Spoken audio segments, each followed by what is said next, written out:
Hi everyone. Today we're going to read Tumtum and Nutmeg by Emily Byrne. Today I've got my two kids here with me. Hi. Hi.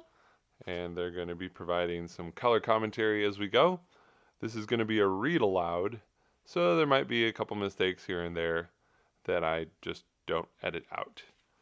And there may be some colorful background noises as well. So you all can enjoy and listen along. All right. Chapter 1. Once there were two married mice, called Mr. and Mrs. Nutmouse, and they lived in great style. They had a big, rambling house with a ballroom, and a billiards room, and a banqueting room, and a butler's pantry, and just about every other sort of room a married couple might want. There were 36 rooms in all. Wow, that's a lot of rooms. Whoa, that's a lot. The house, yeah, the house was called Nutmouse Hall, and it was situated in the broom cupboard of a small human dwelling called Rose Cottage. A broom cupboard might not sound like a very grand place for a house, but this broom cupboard was special. It had creamy white walls, mottled red tiles on the floor, and a tiny sash window hidden behind a curtain of honeysuckle. But the nicest thing of all about the broom cupboard was that no human knew it was there. This is because a very long time ago, soon after Rhodes Cottage was built, somebody pushed a big Welsh dresser against the kitchen wall, hiding the broom cupboard door from view. And the dresser always stayed there because there was nowhere else to put it. It was Mr. Nutmouse's great-great-great-grandfather who first discovered the broom cupboard, where he crept beneath the dresser and poked his nose under the door. The red tiles and white walls looked so appealing that he decided to build a house there straight away. And the first thing he had to do was to build a big round mouse hole, so that his workmen could get in and out with all their bricks and cement mixers. Then he fitted the mouse hole with smart iron gates, and as soon as a mouse entered those gates, he was on the Nutmouse family's territory. Nutmouse Hall was built in the middle of the broom cupboard, and it was considered a very fine piece of architecture. The walls were made of pretty pebblestone, and there were gates, and there were gables on the windows, and little turrets peeking out of the roof. The front of the house faced south, so the bedroom windows caught the sun as it filtered through the honeysuckle. The smallest rooms, such as the bathrooms, were the size of a cake tin, while the ballroom was the size of a hamper. And a hamper-sized room seemed very big to the Nutmouses, since they were only 2 inches tall. Because Nutmouse Hall was so enormous, Mr. and Mrs. Nuthouse did not use all the rooms available to them. Mr. Nutmouse spent most of the time in his library, warming his toes in front of the fire, and Mrs. Nutmouse spent most of her time scurrying about in her kitchen, making delicious things to eat. Mr. and Mrs. Nutmouse had been married a long time, but they still called each other by the affectionate pet names they had adopted during their engagement. Mrs. Nutmouse called Mr. Nutmouse Tumtum, because he had such a large one, and Tumtum called Mrs. Nutmouse Nutmeg, because she had nutmeg hair. Tumtum thought this was very exotic, because his family had been all grays. In their funny way, the Nutmouses were well suited to each other. Tumtum was a wise, bookish sort of mouse. He never lost his temper or got agitated, and he did everything very calmly and slowly. Nutmeg was quite the opposite. She did 19 things to the dozen, and even little tasks, such as putting the icing on a cake, could get her into a terrible dither. But in her hasty way she was surprisingly efficient. The house was spick and span, the bills were paid on time, and the food served at Nutmouse Hall was the envy of all the mice 4 miles around. Tum-Tum looked upon every meal as a celebration. For breakfast there would be eggs and bacon and toast and marmalade. Lunch was all manner of cold meats and salads. For afternoon tea there was always a homemade cake or scone, and supper would be a delicacy, such as earwigs en croûte. Nutmeg had a whole shelf of cookbooks, so she was never short of inspiration. Tum-Tum was not as rich as his ancestors had been, and this was because he gave most of his money away. He supported all sorts of charities. Charities for homeless mice, charities for arthritic mice, charities for illiterate mice, charities for bald mice. He even supported a charity for mice with hiccups. So one way or another, the Nutmouses did not have much money left. They did not employ a butler or a maid, and they could not afford to give banquets in their banqueting room, nor balls in their ballroom. But since neither of them much liked balls and banquets, they didn't mind a bit. And Nutmeg was such a good housekeeper that life was splendid all the time.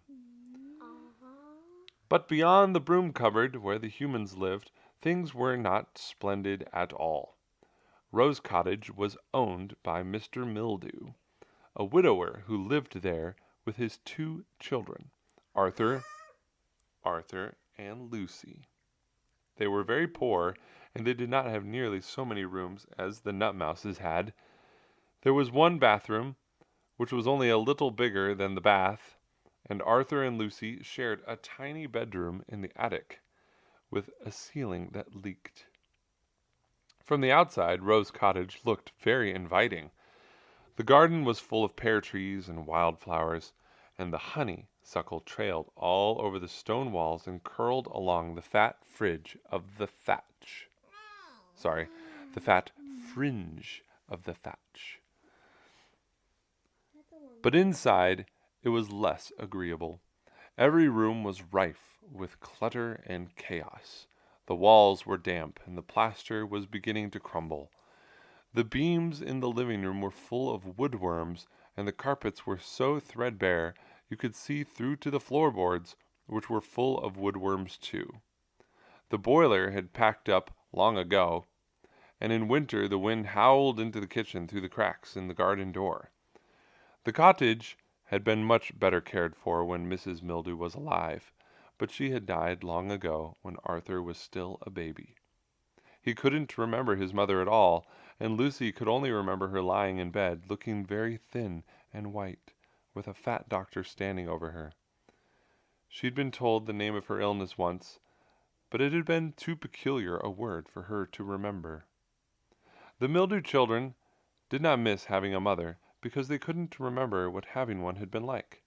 And yet they knew that there were certain disadvantages to being without one, and they considered living in chaos to be among them.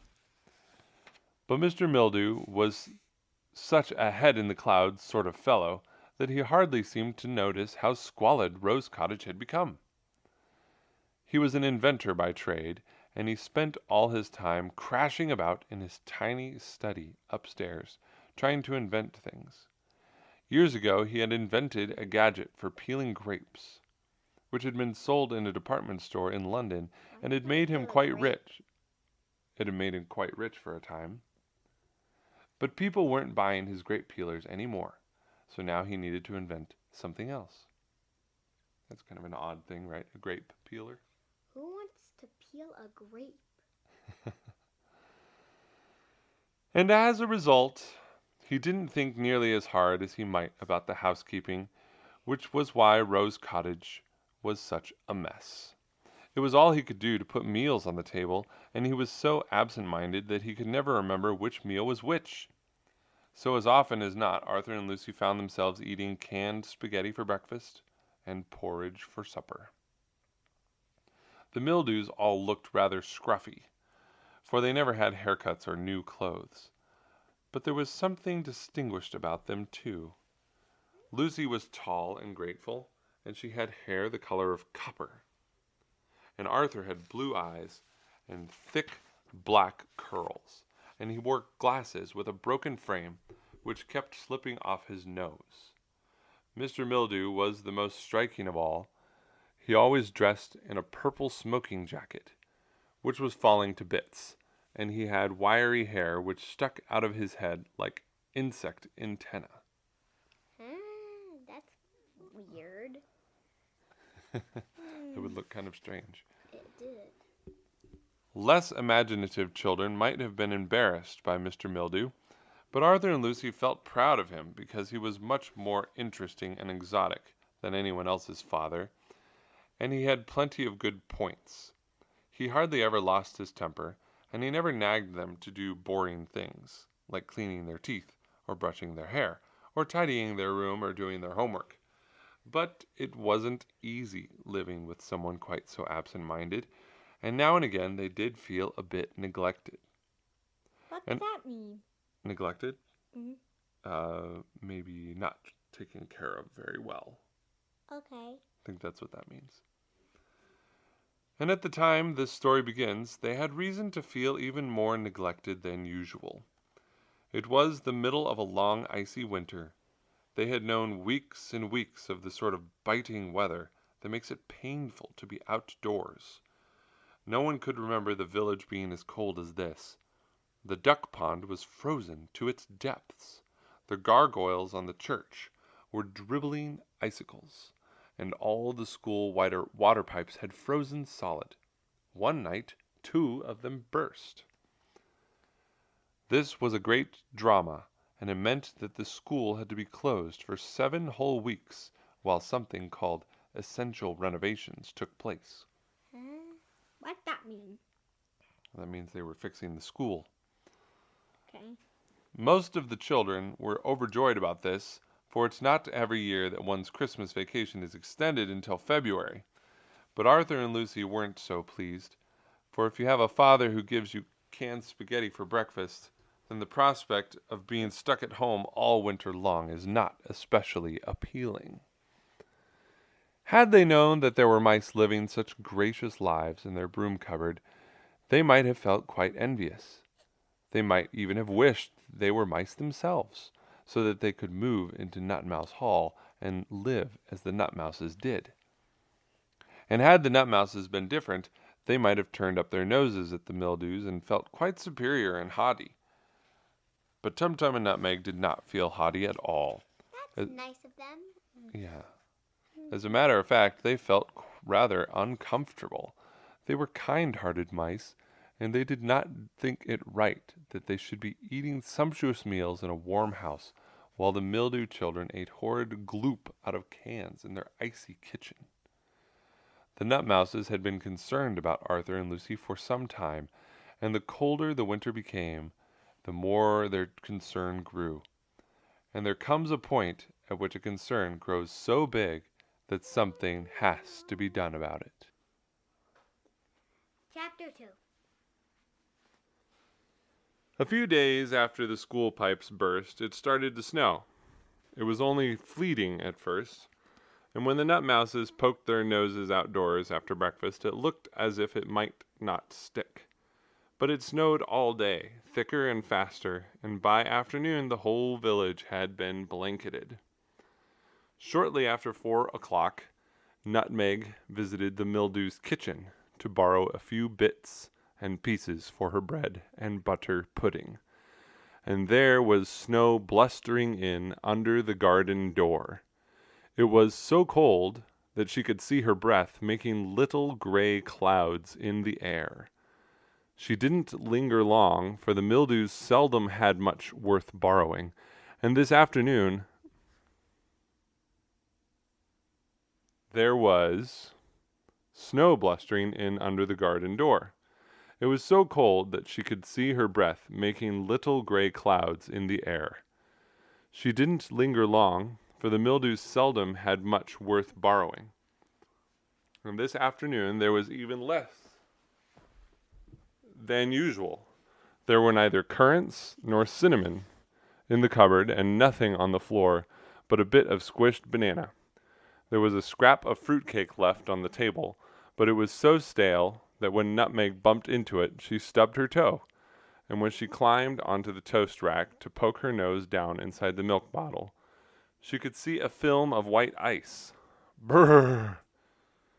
Drawing her woolen cape tight around her shoulders, she chiseled a corner off a pat of frosty butter, then scuttled as fast as she could back to Nutmouse Hall. Tumtum was in the kitchen, leaning against the stove. He was hoping for some tea. Yeah, but he's gonna come soon. Oh, Tumtum, I don't know what's to become of those mildews, Nutmeg said forlornly, plonking her wicker basket on the table. Their kitchen's so cold that the milk started to freeze, and all the cupboards are bare. They need a fairy godmother to take charge of them. Nutmeg longed to go through Rhoda's cottage with her mop and pail, scrubbing and darning and mending and mothering and fussing about from top to bottom. But she was only a mouse, so what use could she possibly be? She couldn't even lift one of the mildew saucers. Tumtum looked thoughtful. He knew that Nutmeg was upset about the conditions next door, and he had something to propose. "How about a little snack, Nutmeg dear?" he said, for he never liked proposing things on an empty stomach. Nutmeg scurried about the kitchen and laid the table with a dainty blue and white teapot, and homemade gingerbread, and macaroons, and cucumber sandwiches, and scones with butter and jam, but she was feeling too upset to eat more than a couple mouthfuls. "Oh, if only we could help them, Tum-Tum," she groaned hopelessly, watching him eat. "Perhaps we can," he replied mysteriously. Then he retrieved a crumpled piece of paper from his waistcoat pocket and studied it through his crescent-shaped glasses. "I had a look around the attic this morning while the children were asleep, and I made a list of 1 or 2 things we could do," he said. "For a start, I could repair the electric heater." "Repair the heater?" Nutmeg asked incredulously. "How do you intend to do that?" Incredulously means, oh my, I don't remember the exact definition, but it kind of means like in disbelief, like not really believing that the person could do what they were going to say they were doing in this case.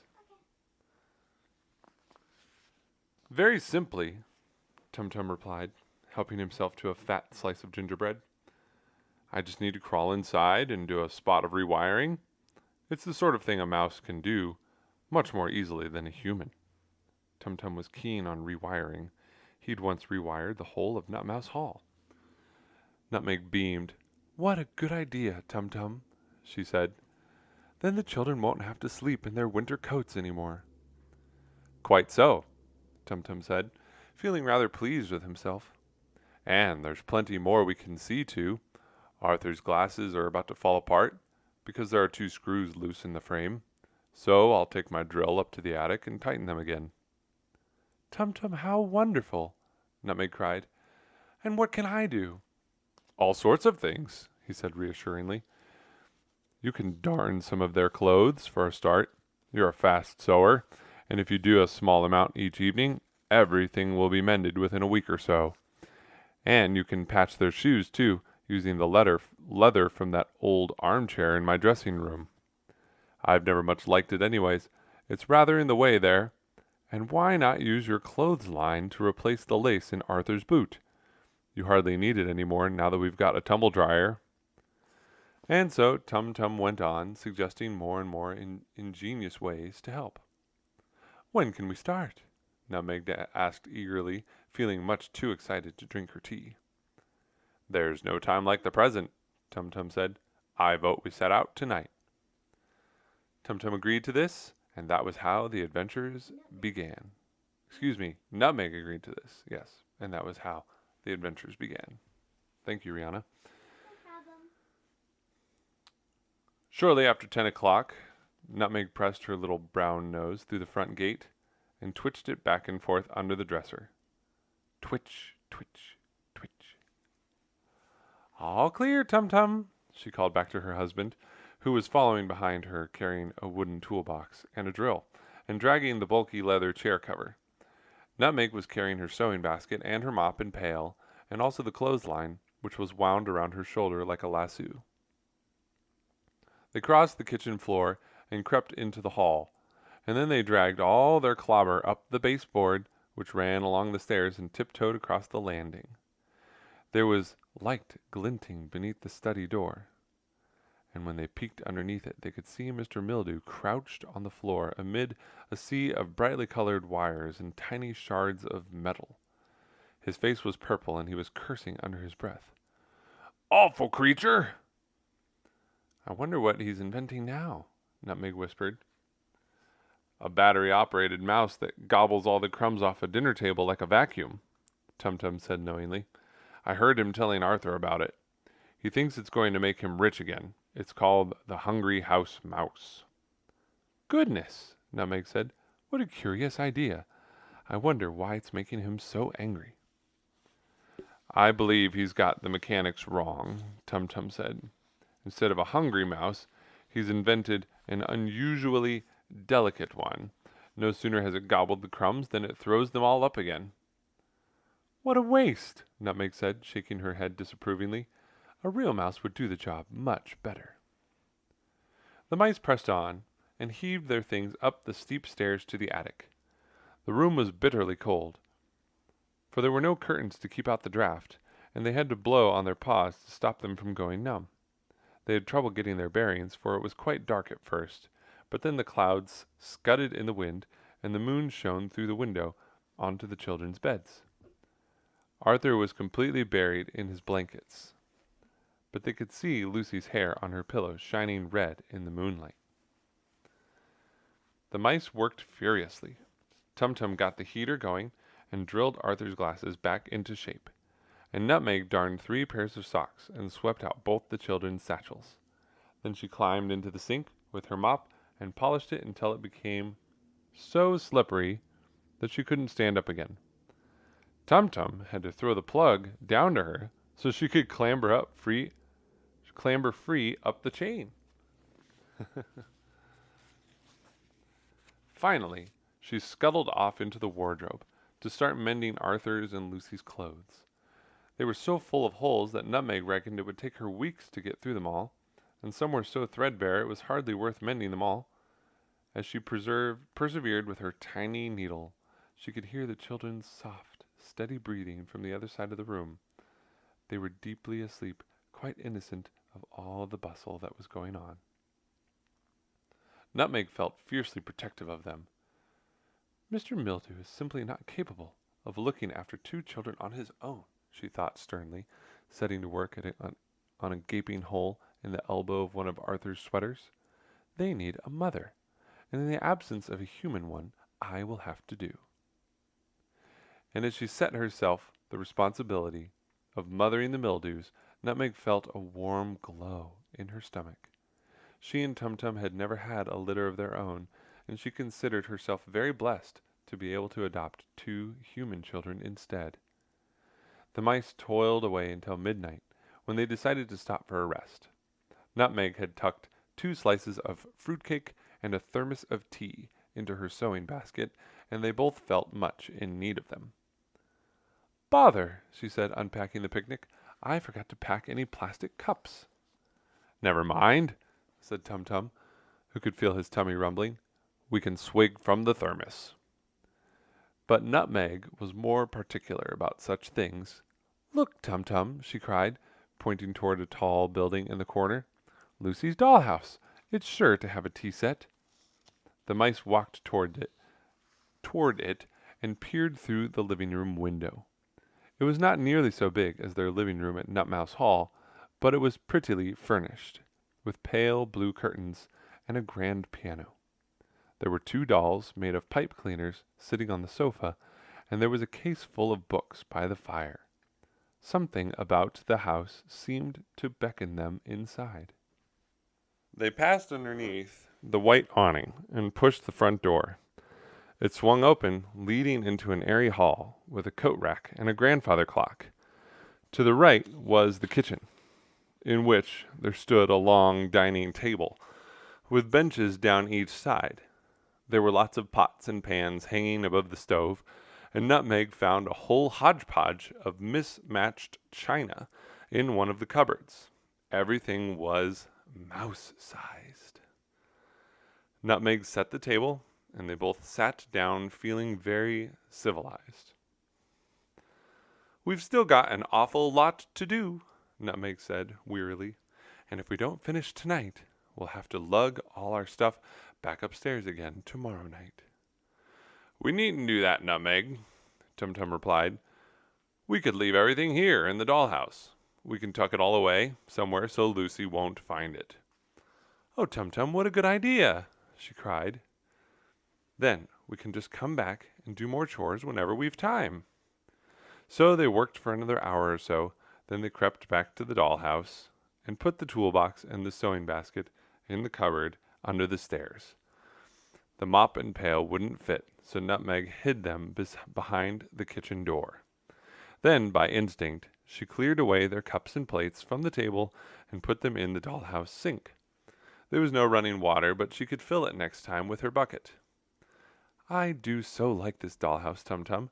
It feels a bit like camping," Nutmeg said, and she thought that next time she came, she would bring a new tablecloth for the kitchen. Tumtum was longing to get home, for he was quite exhausted, but Nutmeg found it a wrench to leave. She would have given anything to have seen the children's faces when they woke up to find their heater working, for by now the attic was lovely and warm. "We could spend the night here," she suggested, but Tumtum was having none of it. "That would be very rash, Nutmeg," he said. "They might see us." They both agreed that that would not do at all, for some humans have funny feelings towards mice. So Tumtum took his wife by the paw, and they scuttled back to Nutmouse Hall and collapsed into their 4-poster bed. Chapter 3. The Nutmouses became regular visitors to the attic and thought of more and more things to do. Tumtum bought a bag of cement and used it to seal all the little cracks in the attic window panes, and he climbed up onto the roof and patched the leak with a big roll of linoleum, which he'd stripped out of one of the bathrooms in Nutmouse Hall. Nutmeg polished Arthur's train set and mopped the children's shoes, and she spent one entire night sorting out their sock drawer. She also left tiny presents under their pillows, silver candlesticks from her banqueting hall, and bars of chocolate the size of raisins. Day after day, the children woke up to discover some new delight. Lucy was most pleased about the tidying and the mending, and Arthur was most pleased about the presents, but they were both equally mystified. Lucy, who was the eldest, said there must be a fairy in the house, but Arthur had given up believing in fairies long ago, and he wasn't at all convinced. Then one day he opened his pencil case and found that all his pencils had been sharpened in a most peculiar way. They looked as though they'd been nibbled. "Well, that can't have been done by a fairy," he thought. "A fairy would have small, delicate teeth, not sharp, spiky ones that could nibble graphite." Later that week, another strange thing happened. On Friday afternoon, one of Arthur's teeth fell out, and before going to bed he put it on the dresser, thinking he'd find somewhere to hide it away next day. But when he woke up, the tooth had gone. In its place there was a tin the size of a penny, and inside it a cake covered with white icing and walnuts, the tiniest cake either child had ever seen. "Well, that means it must be a tooth fairy," Lucy said firmly. "Only tooth fairies take teeth away." "But tooth fairies leave money, not cakes," Arthur said. The Tooth Fairy had never come for him before, but it came for his friends, and he knew that they usually got at least 50 pence, and sometimes more. And tooth fairies only come when you lose a tooth, but our fairy, or rather he corrected himself, our whatever it is, it comes all the time. In truth, neither child knew what to think. If it wasn't a fairy, then it could be a ghost, but that was such a frightening option that neither of them liked to suggest it. Eventually, Lucy proposed something decisive. "I think we should write whoever it is a letter, asking them for a visit," she said. "But what if it's what if it's, something funny?" Arthur asked nervously. The thought of confronting their mysterious visitor face to face made his stomach feel quite hollow. "Well, whatever it is, it would be better to know," Lucy said. Arthur wasn't so sure, but he didn't want Lucy thinking he was frightened, so he reluctantly agreed. Lucy went to her desk and tore a sheet of paper out of a workbook. Then, after some deliberation, she and Arthur composed the following message. To whoever has been visiting us, thank you very much for everything you have done. If you are a fairy and not a ghost, then would you like to come and have tea with us here in the attic tomorrow? Love, Arthur and Lucy Mildew. P.S. Please come at 4 o'clock. Lucy folded the piece of paper in half and addressed one side to the visitor, the attic, Rose Cottage. Then she left it propped up against the mirror on the dresser. Arthur felt anxious all day. Something told him that their visitor might not be at all like the fairies he'd seen in pictures of Lucy's books. The Nutmouses discovered the letter that night and dragged it back to Nutmouse Hall.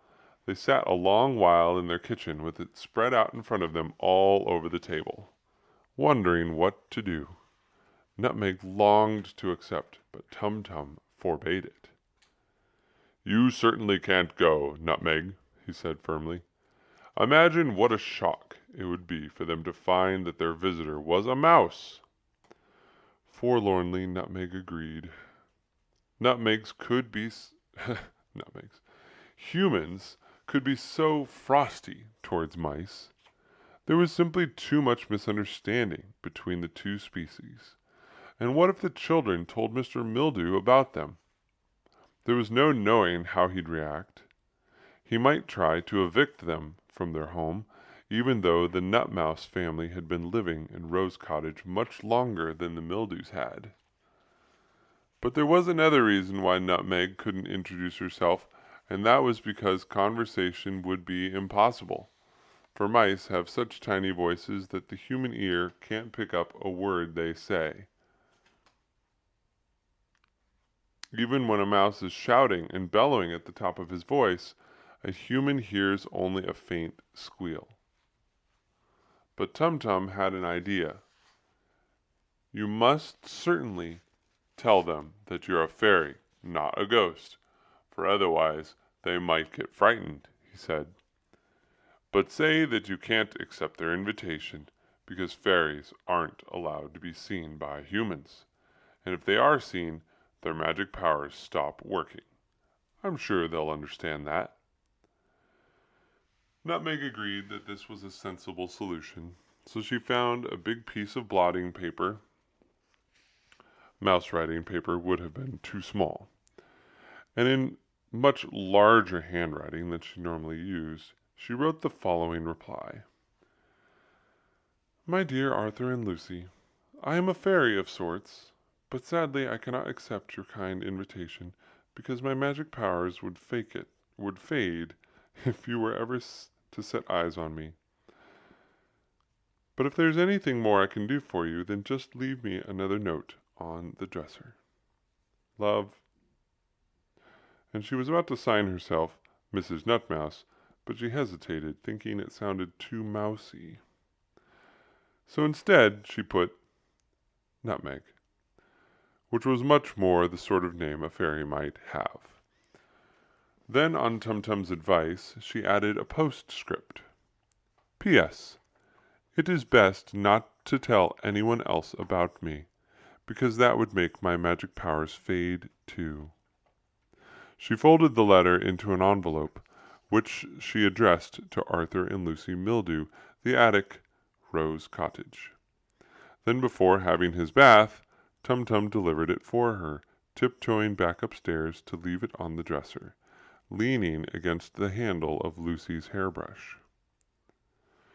When Lucy first picked up the brush the next morning, she didn't see the note, but then she noticed a tiny piece of paper fluttering to the floor. Nutmeg's writing was very wobbly, like a drunken spider, Tumtum always said, but Lucy managed to decipher it using Arthur's magnifying glass. I wonder what a fairy of sorts looks like, Arthur said, when she had read it out loud. A fairy of sorts didn't sound nearly as frightening as a ghost. In fact, it sounded rather nice, but even so he felt relieved he wouldn't actually have to meet Nutmeg, for he still felt a little unsure about her. But Lucy was longing to meet her. I wonder where fairies of sorts live, she said wonderingly, and she felt very frustrated to think she might never find out. But as she went to hide the letter in the drawer of her bedside table, where she put all her most important things, something about the dollhouse caught her eye. She knelt down to look more closely. She hadn't played with it for a whole week, and now everything seemed different. The door knocker had been polished, and inside lots of things had been meddled with. The piano lid was open, and the kitchen sink was full of water. There were dishes on the draining board, and there was a tiny pair of pink slippers beside the bed upstairs. Lucy felt a sudden thrill. "Arthur," she said urgently, "Nutmeg has moved in." The Nutmouses hadn't really moved in, of course, because they had a very grand home of their own. But they looked on the dollhouse as a bit of an adventure, and as the days passed they had become much bolder about making use of it. When they had been working especially late in the attic, they sometimes spent the night there, despite Tumtum's initial concerns. So when the children scrutinized each room in turn, they noticed all Nutmeg's efforts to make it more homely. There were new gingham curtains in the kitchen, and new cushions on the living room sofa, and there was soft white towels in the bathroom. There were also hairs on the pillows in the bedroom, gray on one side of the bed and brown on the other. "She's got funny hair," Lucy said. "It looks a bit mousy." Arthur did not comment. He never noticed what people's hair was like. But when he saw how nice and cozy the fairy of sorts had made the dollhouse, his fears of her at once evaporated. She seemed almost human. "We should leave Nutmeg something to eat," he said. "If she can't visit with us, then we might at least leave her a snack in the dollhouse." Lucy agreed, so after supper they waited until their father had disappeared to his study, then salvaged the last bit of shortbread from the cookie jar and crumbled part of it on one of the little plates in the dollhouse kitchen. Then they poured a teaspoonful of milk into one of the jugs and laid a place at the table. They even supplied a tiny napkin cut out of a cotton handkerchief. I messed up that word, sorry. The Mildews never used napkins themselves, but Lucy thought Nutmeg might appreciate one. Next morning, the shortbread and milk had gone, and there was a letter on the table in the dollhouse kitchen. Lucy picked up the magnifying glass and read it out loud. "Dear Arthur and Lucy, thank you for a most magnificent feast. Your shortbread was superb, and I ate much more than I should have. I must acquire the recipe one day. I hope you do not mind me making use of your dollhouse, but it is very convenient to have somewhere to leave my things. Love, Nutmeg. After that, Arthur and Lucy agreed that they should leave Nutmeg something to eat every night, and they both agreed that life was much, much more interesting now that they had a fairy of sorts looking after them.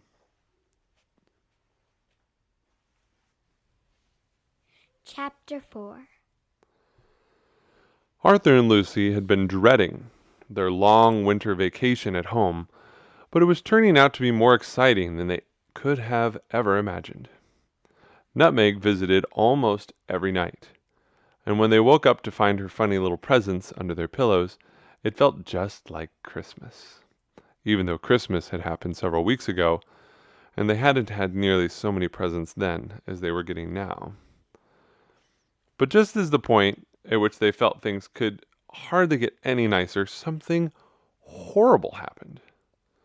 One morning, while the Mildews were all sitting down to a breakfast of canned rice pudding, they heard a car stopping outside in the lane. Then there was the sound of someone cursing, followed by a short rap on the front door. "I wonder who that could be," Mr. Mildew said anxiously. He always felt unsettled by visitors, even the postman. As he said it, the rapping started up again, cross and impatient. His children followed him into the hall, and when he opened the door, their hearts sank.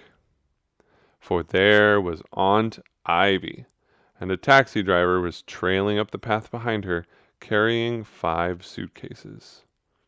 That's a lot. I know. Suitcases. Yeah, it is, isn't You it? must have a lot of stuff. Why do you need to bring that much? Did you bring, like, a cabinet of makeup with her? I don't know. "Your doorbell's not working, Walter," she said sourly, pushing past Mr. Mildew into the hall and ignoring the children entirely. That sounds a bit cranky. Then she went into the kitchen, flung her gloves down on the table, and said something disparaging about the mess. Aunt Ivy lived a long way away, in a big city of Scotland, and yet somehow the Mildews always saw more of her than they would have liked. She had been married to Mr. Mildew's brother, Hugh, who had run away to Africa several years ago and had never been heard from since. The children Interesting. the children thought that if they had been married to Aunt Ivy, they'd have run away to Africa too. For there was something distinctly off-putting about her. She was tall and spiky looking, with long, elasticy arms. Like a cactus? Or is she like a noodle? Well, she's tall and spiky looking, and she has long, elasticy arms, so maybe both like a cactus and a noodle. And a rubber band? And she also had dark, menacing eyes. Ooh. Since losing Hugh, she had started spending Christmas at Rose Cottage, and she ruined it every time. She always snapped and snarled and gobbled all the chocolates, and her presents got meaner every year. Last time she'd given Arthur a ping-pong ball and Lucy a packet of plastic clothespins. She also had revolting habits, such as clipping her fingernails at the kitchen table and stubbing out her cigarettes in the children's boots. Mr. Mildew Yuck. Mr. Mildew had her to stay each year because of something called family duty, which makes people put up with all sorts of awkward things at Christmas time. But it wasn't Christmas now. Duty. I think he was doing it to be nice because she was in their family. I wouldn't do it if I were you. Or he didn't feel like he could say no. Yeah. I just think that don't come to my house again. Yeah. But A tiny brute. But it wasn't Christmas now. It was January, and they were all very surprised to see her again. Arthur and Lucy stood at the kitchen door looking at her in dismay. Now, do remind me, Ivy, should we have been expecting you? Mr. Mildew asked, shifting uncomfortably from one foot to the other. Aunt Ivy looked at him contemptuously. Are you going senile, Walter? We arranged everything on the telephone only last week. Mr. Mildew acknowledged this was possible, for the one thing he never forgot was his own forgetfulness. Yes, Ivy, of course, but do just remind me. Mice, Walter, she said, drumming her fingers irritably on the kitchen table. At last, Mr. Mildew's memory jogged into action. Ivy had seen not one, but two mice in her sitting room at Scotland, and the sight had so upset her nerves that she had asked to stay at Rose Cottage while a pest control company took up all her floorboards trying to find them. And he had said yes just to get her off the telephone. Of course. And I've forgotten how long you might stay, Mr. Mildew said, trying to sound more casual than he felt. As long as it takes, Walter, she said defiantly. I've told pest persecutors to turn my house upside down until they find those revolting little creatures. If there's one thing I loathe more than anything, it's mice. Oh my goodness, I hope he doesn't find the broom closet. That would be terrible. Well, fortunately, it's behind the cupboard. I know, but she could still find it with a flashlight and... Yes, she could. Thingamabob. All right, let's continue. Aunt Ivy and her 5 suitcases took over the living room. The sofa was turned into a bed, and an entire shelf of the bookcase was cleared to make way for all her makeup and hair dye. Aunt Ivy took a great deal of care over her appearance.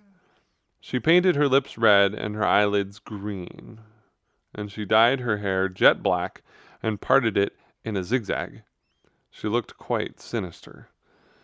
And she didn't do any of these things, the things that aunts normally do. She never knitted sweaters, baked cakes, or listened to cheerful music on the radio. She just sat in the kitchen all day long, filing her nails and looking grim. In order to avoid her, the children spent more and more time in the attic, and Mr. Mildew spent even more time than he usually did locked away in his room. The nutmouses went to ground too, because the very sight of Aunt Ivy made them shudder. When she was last here, Nutmeg had seen her standing at the kitchen windowsill, squishing a fly with the tip of her eyeliner, and Tumtum had seen her pouring boiling water on a beetle. He had once heard her telling Mr. Mildew about how much she hated mice, and he dreaded to think what she'd do if he ever set eyes on them. So he was determined to make sure she didn't.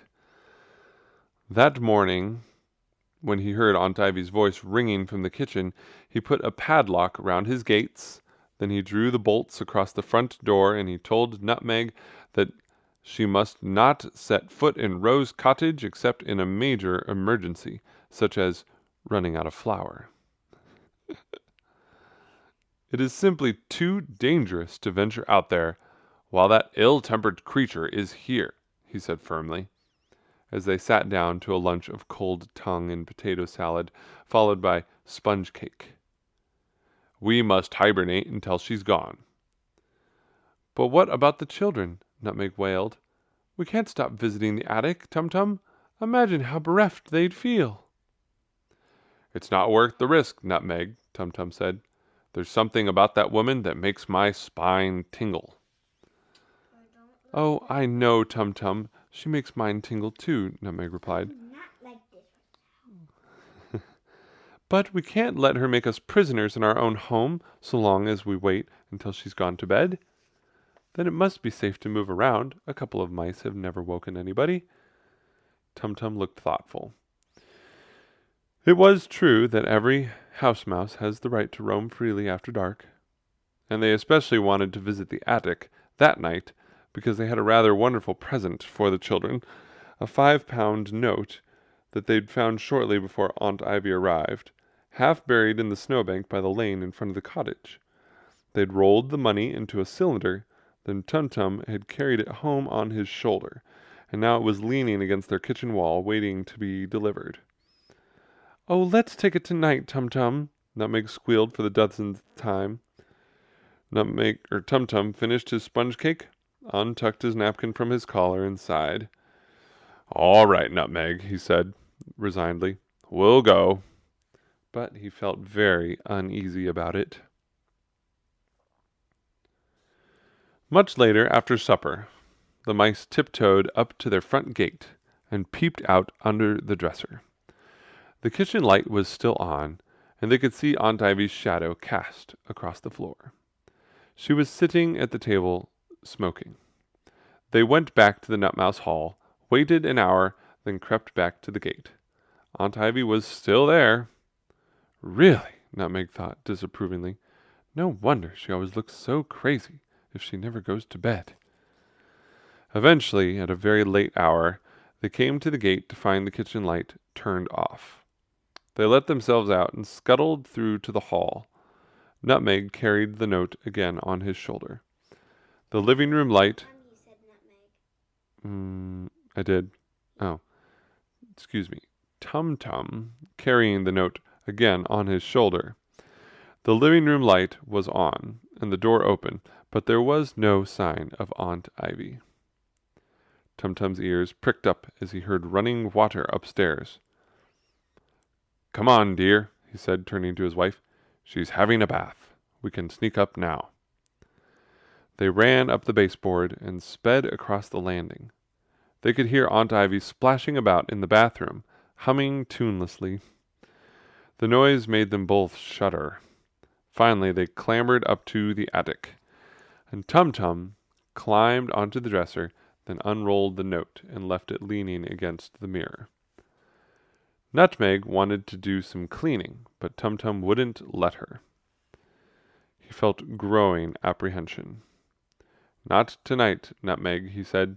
"We must get back to Nutmouse Hall while Aunt Ivy's still wallowing." So they ate the biscuits that the children had laid out for them in the dollhouse, even though neither had much of an appetite, and then they made for home. But as they were galloping across the upstairs landing, Nutmeg tripped on her apron strings and landed on the floor, all four paws in the air. Oomph! It was very painful. Tumtum pulled her to her feet. "Are you all right, dear?" he asked anxiously. "Oh, yes, Tumtum. Nothing broken, nothing." Then, "Oh, bother," she said, fumbling in her apron pocket. "I've dropped the key to the gate. Oh, bother, bother, bother." Tumtum shone his flashlight around, nervously scouring the carpet. Eventually, Nutmeg saw it glinting behind the leg of the dresser. "There it is," she said, squirreling it into her apron pocket. "Now hurry, dear, do hurry," Tumtum said, tugging her by the paw. But as they did so, the mice were bathed in a brilliant pool of light. The bathroom door had opened, and looming above them was a tall, thin figure wrapped in a white towel. Chapter 5. The mice froze, rooted to the carpet in terror. Aunt Ivy froze too. She hated all animals, unless they had been turned into coats or gloves or suitcases. But it was mice that she hated most of all. They made her pulse race and her stomach turn and her skin crawl and her eyes pop. And now there were two of them confronting her face to face on the landing, and they were wearing clothes. Aunt Ivy looked at them in horror, praying that her eyes were deceiving her. One had an apron on, and the other was dressed in a tweed suit with brown shoes, and a pair of glasses strung around its neck. "They're mad mice," she thought wildly, her brain spinning with fear. Then she tightened her grip on the pumice stone in her left hand, raised her arm, and hurled it down upon the nut mouses as hard as she could. As the gray missile was released, the mouse finally came back to their senses, and they scuttled like they had never scuttled before, over the landing, down the stairs, across the kitchen, and under the dresser where Tumtum fumbled with his padlock, his paws shaking. When the gates opened, he pushed Nutmeg inside to safety and bolted the lock behind them. They could hear Aunt Ivy rampaging upstairs. "Walter, wake up! You've got mice! You've got an infestation of mice wearing clothes!" she said, mice, with such loathing that Nutmeg's heart fluttered. Mr. Mildew sounded unsympathetic. "You've been dreaming. Now please, Ivy, go to bed," he said. She eventually did, for it was very late after all. But next morning the mouse hunt began. From their breakfast table at Nutmouse Hall, the mice could hear her crashing about Rose Cottage, upturning beds and bookshelves, trying to find their hideaway. When she started banging about in the kitchen, the Nutmouses went to spy on her through the front gates. They saw her put down 2 mouse traps, one by the garden door and another next to the vegetable rack. Aunt Ivy always packed mouse traps when she went to the countryside, and in summer she traveled with swyflotters and wasp traps too. Both the mouse traps were baited with little chunks of cheese. "Really," Nutmeg thought indignantly, "she must think us very silly." But Aunt Ivy was not going to wait for them to take the bait. She wanted to find them now. She rummaged in the pantry, then in the cupboard under the sink.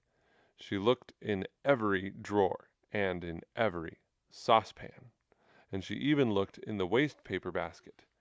Then she approached the dresser. "Stand back," Tumtum ordered, pulling his wife away from the gate. The dresser rattled wildly on the other side of the wall as Aunt Ivy turned out the drawers and the cupboards. "Come out," they heard her mutter. "Come out, you little vermin. I'll show you what happens to mice who wear tweed suits." The Nutmouses trembled. If she moved the dresser away from the wall, she would discover the door to the broom cupboard, and she would discover Nutmouse Hall. "Oh, Tumtum," Nutmeg said weakly, "what are we to do?" Tumtum squeezed her paw very tightly, then the rattling stopped, and there was a sudden glare of light. Aunt Ivy was on her knees, shining a flashlight under the dresser. She was so close they could feel her warm breath blowing around their legs. It smelled of coffee. The light beam shone back and forth, then rested on the gates. They were rather fancy gates, similar to the sort one sees in parks, but of course on a much smaller scale.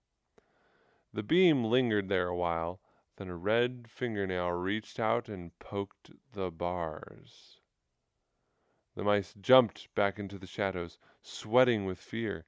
Tumtum thought of the tiny iron plaque on the gatepost saying Nutmouse Hall and wondered if Aunt Ivy's eyes would be strong enough to read it.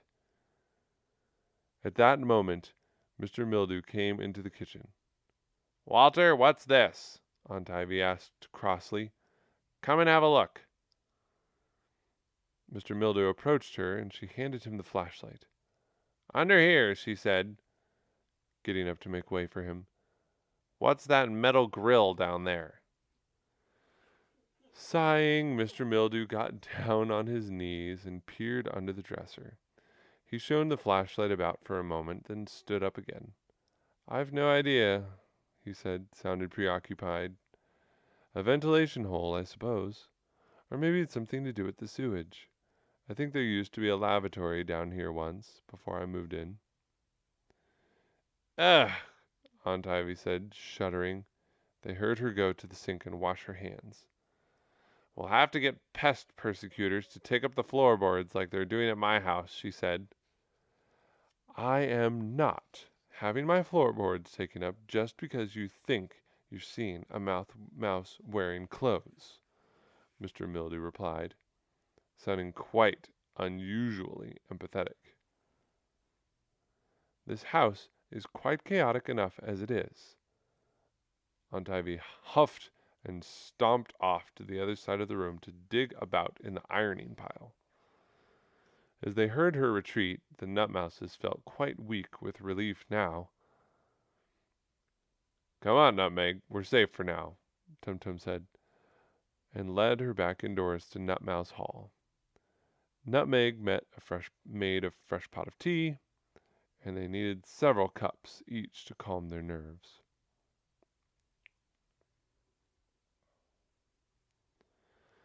The morning had started off much better for Arthur and Lucy, for they of course had woken up to find the money on their dresser. Arthur thought they should spend it all on sweets, but Lucy thought they should save it in case their father's money ran out altogether. "If he doesn't make his crumb-gobbling mouse work soon, there'll be nothing left for us to live on at all," she said gravely. "I heard him telling Aunt Ivy so we should keep the money in case we needed to buy basic things, like bread." Lucy had read a book in which a very poor family lived off bread for a whole month, and she was fully expecting that the Mildew family might soon have to do the same. She'd even cut a recipe for whole grain rolls out of an old newspaper magazine.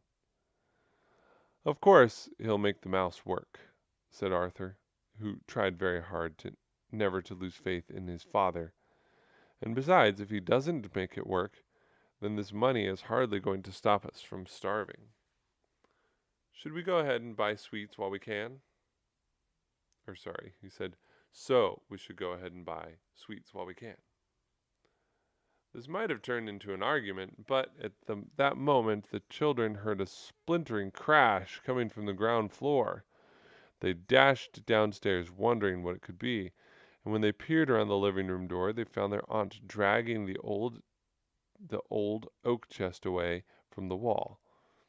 A china lamp had fallen off it and lay smashed to pieces on the floor. "What are you doing?" Arthur asked.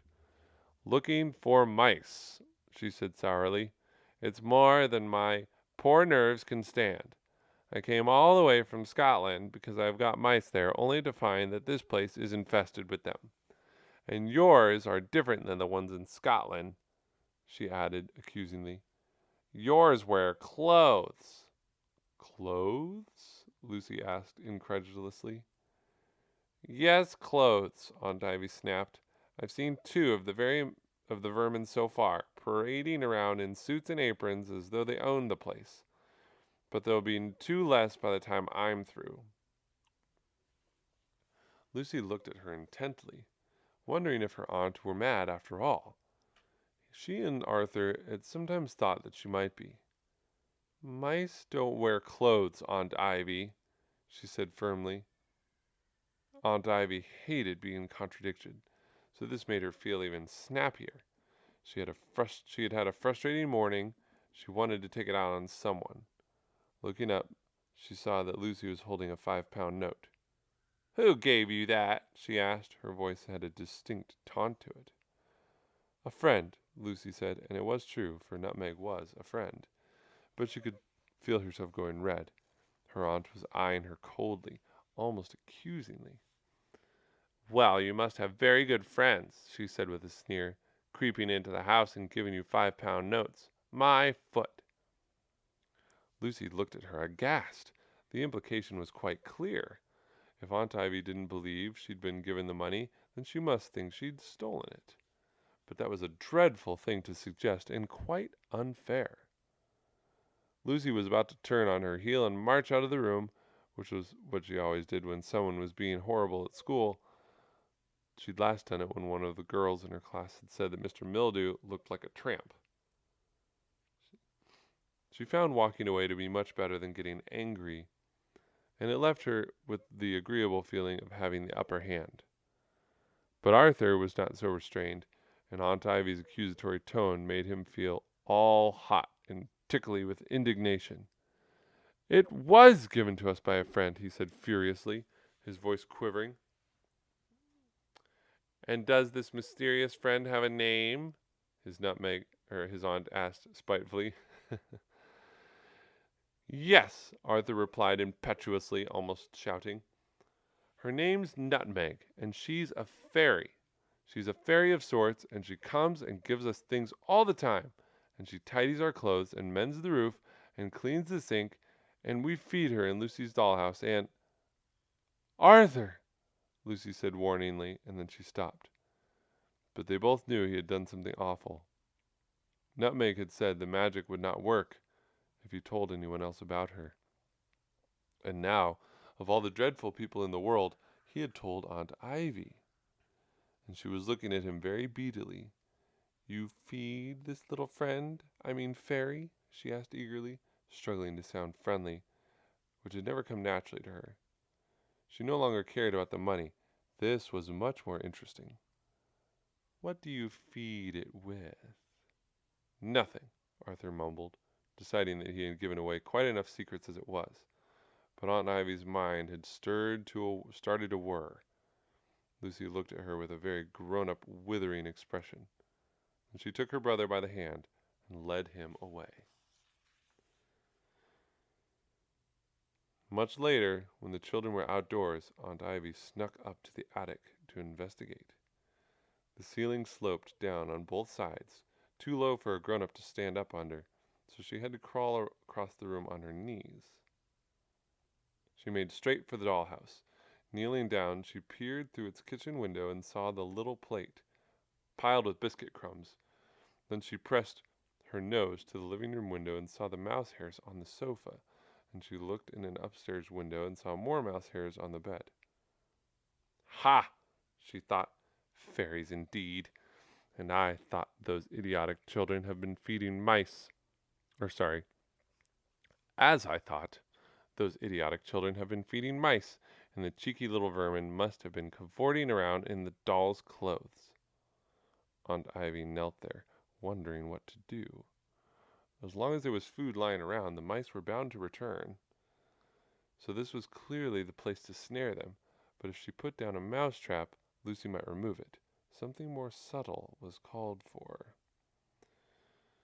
Aunt Ivy sat and gnawed her lips for a moment, and then she had an especially nasty idea. Poison, she thought cruelly. Tonight, when Arthur and Lucy have gone to bed, I'll creep back up here and put mouse poison in the dollhouse. Now, mouse poison is a brutal thing, which can take a mouse quite unawares. At first, he does not even realize he is eating it. Then it starts burning horribly at his insides, and if he swallows enough, there's little chance of recovery, however good his doctor. Aunt Ivy knew how vicious it was, which is why she thought it was such a good idea. Feeling very pleased with herself, she hurried downstairs, wrapped herself in a long black coat, and went outdoors. She turned left out of the cottage gate and walked purposefully down the snowbound lane, past the duck pond and the war memorial until she came to the village shop. As she entered, Arthur and Lucy were just coming out. After all the upset of the morning, Lucy had agreed that they should spend all the money on sweets after all. But Aunt Ivy did not appear to notice them. There was a strange glint in her eye. Behind the counter, the shopkeeper, Mrs. Patterson, was slowly replacing the lid on a big glass jar of gumdrops. Do you stock mouse poison? Aunt Ivy asked tartly, glaring at her. Mrs. Patterson sighed. She did not approve of mouse poison, but she prided herself on stocking everything. She bent her head and started digging in a deep wooden drawer beneath the till. I don't think we do, Mrs. Mildew, she said. I certainly haven't ordered any myself, and... Oh! Mrs. Patterson stood up again, holding a small red sachet. You're in luck, love. We've one packet left. Aunt Ivy paid for it hurriedly and tucked it into her pocket. Then she walked back to Rose Cottage with a skip in her step. That evening, she bided her time until 10 o'clock, then picked up the flashlight from the hall table, kicked off her shoes, and crept upstairs to the attic. As she poked her head over the top step, she could hear Arthur and Lucy breathing deeply, fast asleep. She slithered onto the floor and crawled over to the dollhouse. She shone her flashlight through its kitchen window and saw the plate of crumbs on the table. Then she reached into the pocket of her shirt and retrieved the crumpled sachet of poison. Tearing off a corner with her teeth, she wriggled her thin hand through the dollhouse window and released a sprinkle of the pale powder onto the plate, mixing it into the crumbs with a long red fingernail. "There'll be 2 very sick fairies in the morning," she thought nastily, turning off the flashlight.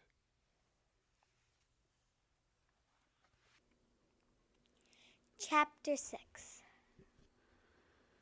The Nutmouses spent the day in Nutmouse Hall, lying low. Nutmeg polished the great oak staircase, which took her mind off things a little, and Tumtum dozed in the library, which took his mind off things too. Then there was a game pie for supper, and afterward Tumtum read Nutmeg an article in the Mouse Times about lady mice in London having their fur dyed blonde. It made her laugh so much that she got hiccups. "Oh, Tum-Tum," she said, dabbing her eyes with a handkerchief. "Oh, I do feel so much better. After all, things could be much worse. Aunt Ivy might have moved the dresser, and that really would have been the end of Nutmouse Hall." "Quite so," Tum-Tum agreed. "She's had a good poke around at our gates, and she obviously didn't realize what they were. Our sign must have been too small for her to read. I doubt she'll look under the dresser again. By tomorrow the whole thing will probably have blown over." Feeling much more cheerful, Nutmeg settled down to some knitting, and Tum-Tum decided to read some more of the novel he was in the middle of, which was about pirate mice on the river Thames. He got up to find his jacket, knowing the book to be in its pocket. But he looked in the library, and the hall, and the gun room, and the bedroom, and the bathroom, and the dressing room, and the living room, and the ballroom, and the billiard room, and every other room, and the jacket wasn't there. "That's odd," he thought, trying to remember where he had last had it. Then he struck a paw to his forehead. Oh dear! He'd taken it off last night while they were having their midnight feast in the dollhouse. He would have to go back for it, as it had his wallet in it, and as well as his snuff-box. He returned to the kitchen, looking rather sheepish. "I must go tonight, Nutmeg," he said. "If the children find it, they might take things out of the pockets." Nutmeg looked at him anxiously. "But what if Aunt Ivy's still on the prowl?" she said. "If I keep in the shadows, she won't see me," Tum-Tum replied. "I'll be there and back in 5 minutes." "We will be there and back in 5 minutes," Nutmeg said firmly, for she was not letting her husband out on his own. Tum-Tum would have argued, but he saw his wife's expression and knew there was no point. At 11 o'clock, the mice set out. After the dramatic morning, a peace had descended on Rose Cottage. The lights were off and nothing was stirring. When they reached the hall, they could hear the sound of Aunt Ivy's snoring carrying through the living room door. Tum-Tum was carrying a strong flashlight, so as to avoid the mouse traps, as well as the 2 in the kitchen. They passed 1 in the hall and 3 on the upstairs landing. Mouse traps. I hate mouse traps, but my mom doesn't. Nutmeg looked at them contemptuously. She wanted to attach a rude note to one, but Tum-Tum wouldn't let her. When they got up to the attic, the children were deeply asleep. On entering the dollhouse, Tum-Tum found his jacket where he had left it hanging on the wooden peg on the back of the kitchen door. He put it on hurriedly, patting the pockets to make sure everything was still in place. An instinct told him to go straight back to Nutmouse Hall, but Nutmeg was looking longingly at her mop and pail. Oh, Tum-Tum, Aunt Ivy's fast asleep, so surely there can't be any harm in my doing one or two little chores now we're here. Tum-Tum looked uneasy. There was no knowing when Aunt Ivy might wake up, and given her mood this morning, he felt that this was no time for them to be at large. But Nutmeg was so eager, he hadn't the heart to drag her away. Oh, come, Tum-Tum, she said, seeing him hesitate. Aunt Ivy never comes up here. Anyway, I won't be long. I'll just mop Lucy's shoes and dust the bedside tables and darn a sock or two. She tightened her apron strings behind her back and fetched the mop and pail from behind the door. You sit down and have a little something to eat, she said bossily. Tum-Tum weakened. The thought of a little something to eat always mellowed him. He scrutinized the meal left out on the kitchen table of the dollhouse. It wasn't the usual old shortbread. Tonight the crumbs were brown and creamy, quite different. He sniffed the plate and his face lit up. It's chocolate, dear, he said delightedly. They must have brought it with the money we gave them. Or bought it with the money we gave them. There were few things Tum-Tum loved more in the world than chocolate. But since Nutmeg worried that it made him fat, she seldom allowed him any. Are you sure you won't join me, dear? He asked, licking his lips greedily. No, no, Tum-Tum, she said. You sit down and eat, and I'll get on with things. Then she happily scurried off to start scrubbing. Tum-Tum sat down at the dollhouse table where the place had been laid. Then he took his novel out of his jacket pocket, put on his spectacles, and opened it in the middle of chapter 7, where his bookmark was. He didn't know what he was looking forward to more, tasting chocolate again, or finding out what happened when the pirate mice stormed the water rat's barge. He decided to do both things at once. He laid the book on the table by his place and started to read. No sooner had the first cannonball struck... Oh, this is the book, sorry. No sooner had the first cannonball struck than the pirates surged forth over the side of the rat's battered vessel, their pistols firing wildly.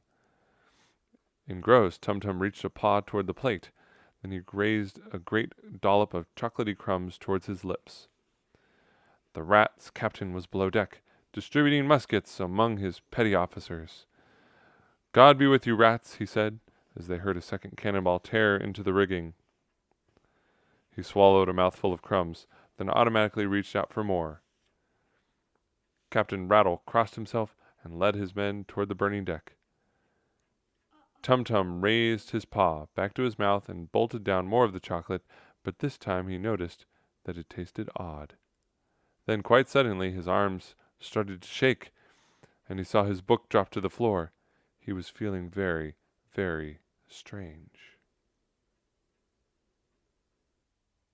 Chapter 7. Tum-Tum could feel a violent, tearing pain in his stomach, as though he had swallowed a piece of barbed wire. Then his head began to pound, as if a hammer were being knocked back and forth inside his skull, and then he began to choke. Nutmeg was on the top of the dresser when she heard the sudden explosion of spluttering and gulping, and it gave her such a start she knocked over her pail of soapy water. She jumped to the floor like a cricket, and hurtled into the dollhouse to her husband's side. Tum-Tum's face was purple and blotchy. There was sweat steaming from his brow, and his hands were tearing frantically at his tie. He was shaking, and his breath was coming in painful spasms. Nutmeg started thumping him on the back and pressed a glass of water to his lips. Poison, Nutmeg, he whispered, pointing towards the fateful plate of chocolate. Mouse! Then his voice was swallowed by another violent fit of spluttering. Nutmeg felt a deep dread stabbing through her. Mouse poison! It can't be, she thought wildly, for she knew there was no worse horror. The coughing finally subsided, and Tum-Tum slumped exhausted in his chair. He raised his face weakly towards the children's beds. "Why would they have done this to us, Nutmeg?" he asked gently. "Surely we never did them any harm." Then his eyes became lusterless and the lids dropped. Nutmeg knew she must get him back to Nutmouse Hall at once before he lost consciousness. She put an arm beneath his shoulders and raised him to his feet. "Come on, Tum-Tum," she urged, trying to keep the panic out of her voice. "We must get you home. You'll feel better once you're tucked up in bed." But all the while Nutmeg's mind was racing. The nearest mouse doctor, Dr. Goodmouse, lived nearly 2 miles away in the next village. You had to cross a ford and then climb a very steep hill to get there. It was a hard enough journey in fine weather, but even the fittest mouse would be reckless to undertake it in the snow. She would have taken any risk for Tumtum's sake, but if she perished on the journey, then he would have no one to look after him at all. Besides, she knew that when it came to poison there was generally little a doctor could do. It always took several days for poison to work its way through a mouse's body, and there was no medicine that could stop its course. Some mice were violently sick for a fortnight, then went on to recover, but if Tumtum had eaten a lot of it, he would be lucky to survive the week. Nutmeg prayed he had consumed only a small mouthful, but then he did so gobble his food. Her fear deepening, she guided Tumtum inch by inch across the floor. Then she supported him as they stumbled together down the attic steps. But by the time they came to the main stairs, he was so weak that Nutmeg had to slide him down the trim wrapped in her apron, and then virtually carry him across the kitchen floor to Nutmouse Hall. He was too exhausted to climb upstairs to his bedroom, so Nutmeg made a nest for him in the living room on the chaise lounge. He tossed and turned all night, retching into a basin and whimpering in pain. His breathing was hot and labored, and his complexion oscillated between purple and green. Nutmeg pressed a glass of water to his lips, but he seemed unable to swallow. Watching his livid face, she felt a cold tremor going down her spine. She knew then that she wouldn't mind if Tumtum never fully recovered. She wouldn't mind if he was an invalid, and if she had to nurse him for the rest of his life, but she knew she couldn't face him dying. "You're going to be all right, Tumtum," she kept saying to him, but she didn't feel at all sure. For the next 5 days, Nutmeg barely left her husband's bedside. His condition showed no signs of improving, and any glimmers of hope were short-lived. On Sunday afternoon his temperature suddenly went down, but by midnight it was up again, higher than before. On Monday morning he managed to eat a few mouthfuls of dry toast and to swallow some milk, but then he was terribly sick, and for the next 2 days he didn't eat anything at all. For most of the time he was delirious. One morning he asked Nutmeg to send a telegram to his mother, who had died before they were married, and the next evening he suddenly sat up and hurled a glass across the room, shouting, "Out! Out!" as if he imagined someone to have broken in. Nutmeg had never seen him like this. Tumtum was usually such a calm, mellow mouse, and she found his fits terribly unnerving. The anxiety was taking its toll on her, and by the 5th day of Tumtum's illness she had lost nearly half an ounce in weight, almost as much as he had. That evening she tried to eat some bread and cheese, but her stomach was in knots, and she found she could only swallow. As the hours ticked by, Nutmeg started to brood, clutching her husband's paw. She couldn't stop thinking of the children's betrayal. But how could they have done something so dreadful? What had she and Tumtum done to incur such hatred? All we did was to try and make the attic comfortable, she thought mournfully. Surely they couldn't have objected to that. Somehow, Nutmeg suspected that Aunt Ivy must have something to do with it. And yet Aunt Ivy could never have known that she and Tumtum were making use of the dollhouse unless the children had told her. And why would they do that? Nutmeg felt quite weak trying to make sense of it all. Since adopting Arthur and Lucy, she had felt for the first time that her family was complete. And the thought that they had turned on her made her feel quite broken-hearted. Since Tumtum had been taken ill, all the excitement and bustle had gone out of her.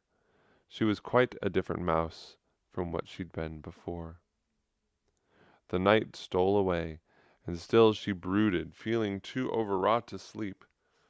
If only I had some sewing to do, she thought longingly, for sewing always took her mind off things. But she had left her sewing basket in the dollhouse. She looked at her watch. It was after midnight. Everyone will be fast asleep, she thought. I don't suppose there can be any harm in going to get it.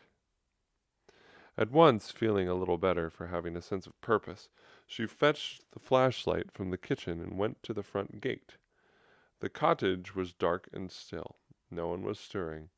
She crept through the kitchen and into the hall, then cocked an ear at the living room door and heard Aunt Ivy snoring. Feeling bolder, she went upstairs. The moon was shining in the attic window, and Nutmeg could see the children's heads asleep on their pillows. A part of her longed to get close to them and to brush their hair again with her broom, and yet for the first time she felt wary. You said brush their hair. Yeah, that's what the book says, yeah. Brush their hair? Yeah, I guess so. How about that, huh? The room looked dusty and neglected, and for it was more than a week since she'd last cleaned. The dollhouse had been untouched since she and Tumtum's last visit, and it had been untouched, and had been, sorry, and it had a sad, abandoned feel to it. Tumtum's book was still on the kitchen floor where he'd dropped it, and her sewing basket was where she always left it, in the cupboard under the stairs. I must get straight home, she thought, tucking the basket over her arm. If Tumtum comes too, he'll wonder where I am. She hurried out of the dollhouse, carefully closing the front door behind her, then picked her way across the attic floor over a pile of dirty socks. And she was about to rush back down the steps when some instinct made her shine her flashlight up toward the dresser, and she saw a letter propped against Lucy's hairbrush. It was addressed to Nutmeg. Nervous it might be another trap, Nutmeg climbed up a pair of blue tights that was tumbling from the top drawer and went to investigate. She looked anxiously toward the children's beds, then unfolded the letter, spreading it out flat on the dresser. Then the writing was so big she had to take a step back in order to read it. Dear Nutmeg, we have missed you so much. Please come back. Arthur is very sorry that he told Aunt Ivy about how you visit us, and how we leave you supper in the dollhouse. But he only said it by mistake, and he wouldn't have said it if he thought it would make you vanish. We wish you could come back and make Aunt Ivy vanish instead. Love, Arthur and Lucy. Who would want their aunt to disappear? Well, I guess they do. I would. Yeah. Nutmeg read it once, then she read it again, and then she felt so overcome she had to sit down on the handle of Lucy's hairbrush to compose herself. At last, everything fell into place. If poor impetuous Arthur had told Aunt Ivy that a fairy came and ate crumbs in the dollhouse, then she might reasonably have suspected that his fairy was one of the mice she had seen on the landing, and then she must have crept up here at night with murderous intent. Nutmeg felt a great rush of relief as she realized that the children hadn't betrayed them after all. Oh, bless them, she thought. I knew that dreadful woman must have been behind it all. She was anxious to get back to Tumtum, but she knew she must leave a reply. There was a red pencil lying on the far side of the dresser. She picked it up and held it with both arms, steadying it against her chest as she scrawled a hurried note on the back of the children's letter. Dear Arthur and Lucy, please do not think I have abandoned you. Now that your aunt knows our secret, it is more difficult for me to visit, but I am still thinking of you. Love, Nutmeg. Then Nutmeg added a very defiant postscript. I will make Aunt Ivy vanish. I promise. And she vowed to herself to keep that promise. I must get rid of her, she thought, feeling a sudden thrill of determination. And I will get rid of her. But how? She bounced down the attic steps, ran across the landing, and slid down the banister, her mind whirring. She had magnificent visions of herself chasing a terrified Aunt Ivy down the garden path, snapping at her heels and driving her away from Rose Cottage, never to return. In her excitement, she quite forgot that Aunt Ivy was several 100 times bigger than she was. Nutmeg's mind was still galloping as she crossed the hall and ran under the kitchen door.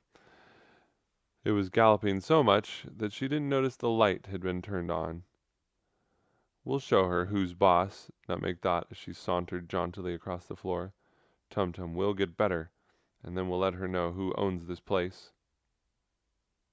She skirted a patch of grease in front of the cooker, then paused to look down her nose at one of the mouse traps. She was feeling quite extraordinarily ebullient.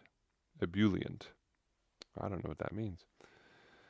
And then there was a shattering human scream, and in that instant Nutmeg saw the tips of Aunt Ivy's slippers just in front of her nose, standing between her and the dresser.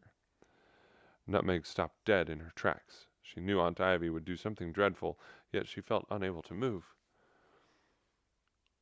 A dark shadow slowly began to engulf her as Aunt Ivy's arm rose upward, then there was a rapid blur as a teapot came hurtling through the air towards her. It smashed to the floor millimeters from Nutmeg's feet, sending splinters of china ricocheting all around.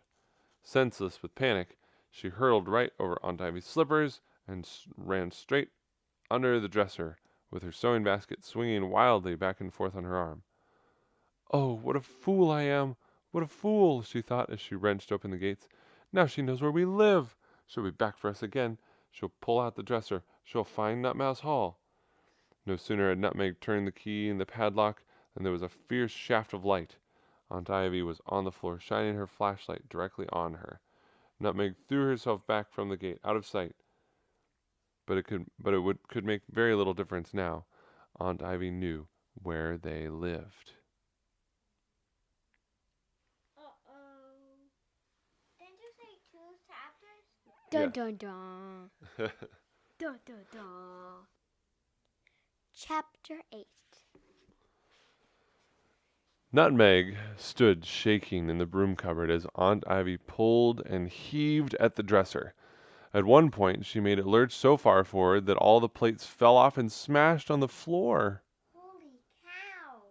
Nutmeg saw a splinter of china fly through the gate, and then there was a deep thud as the dresser crashed back against the wall.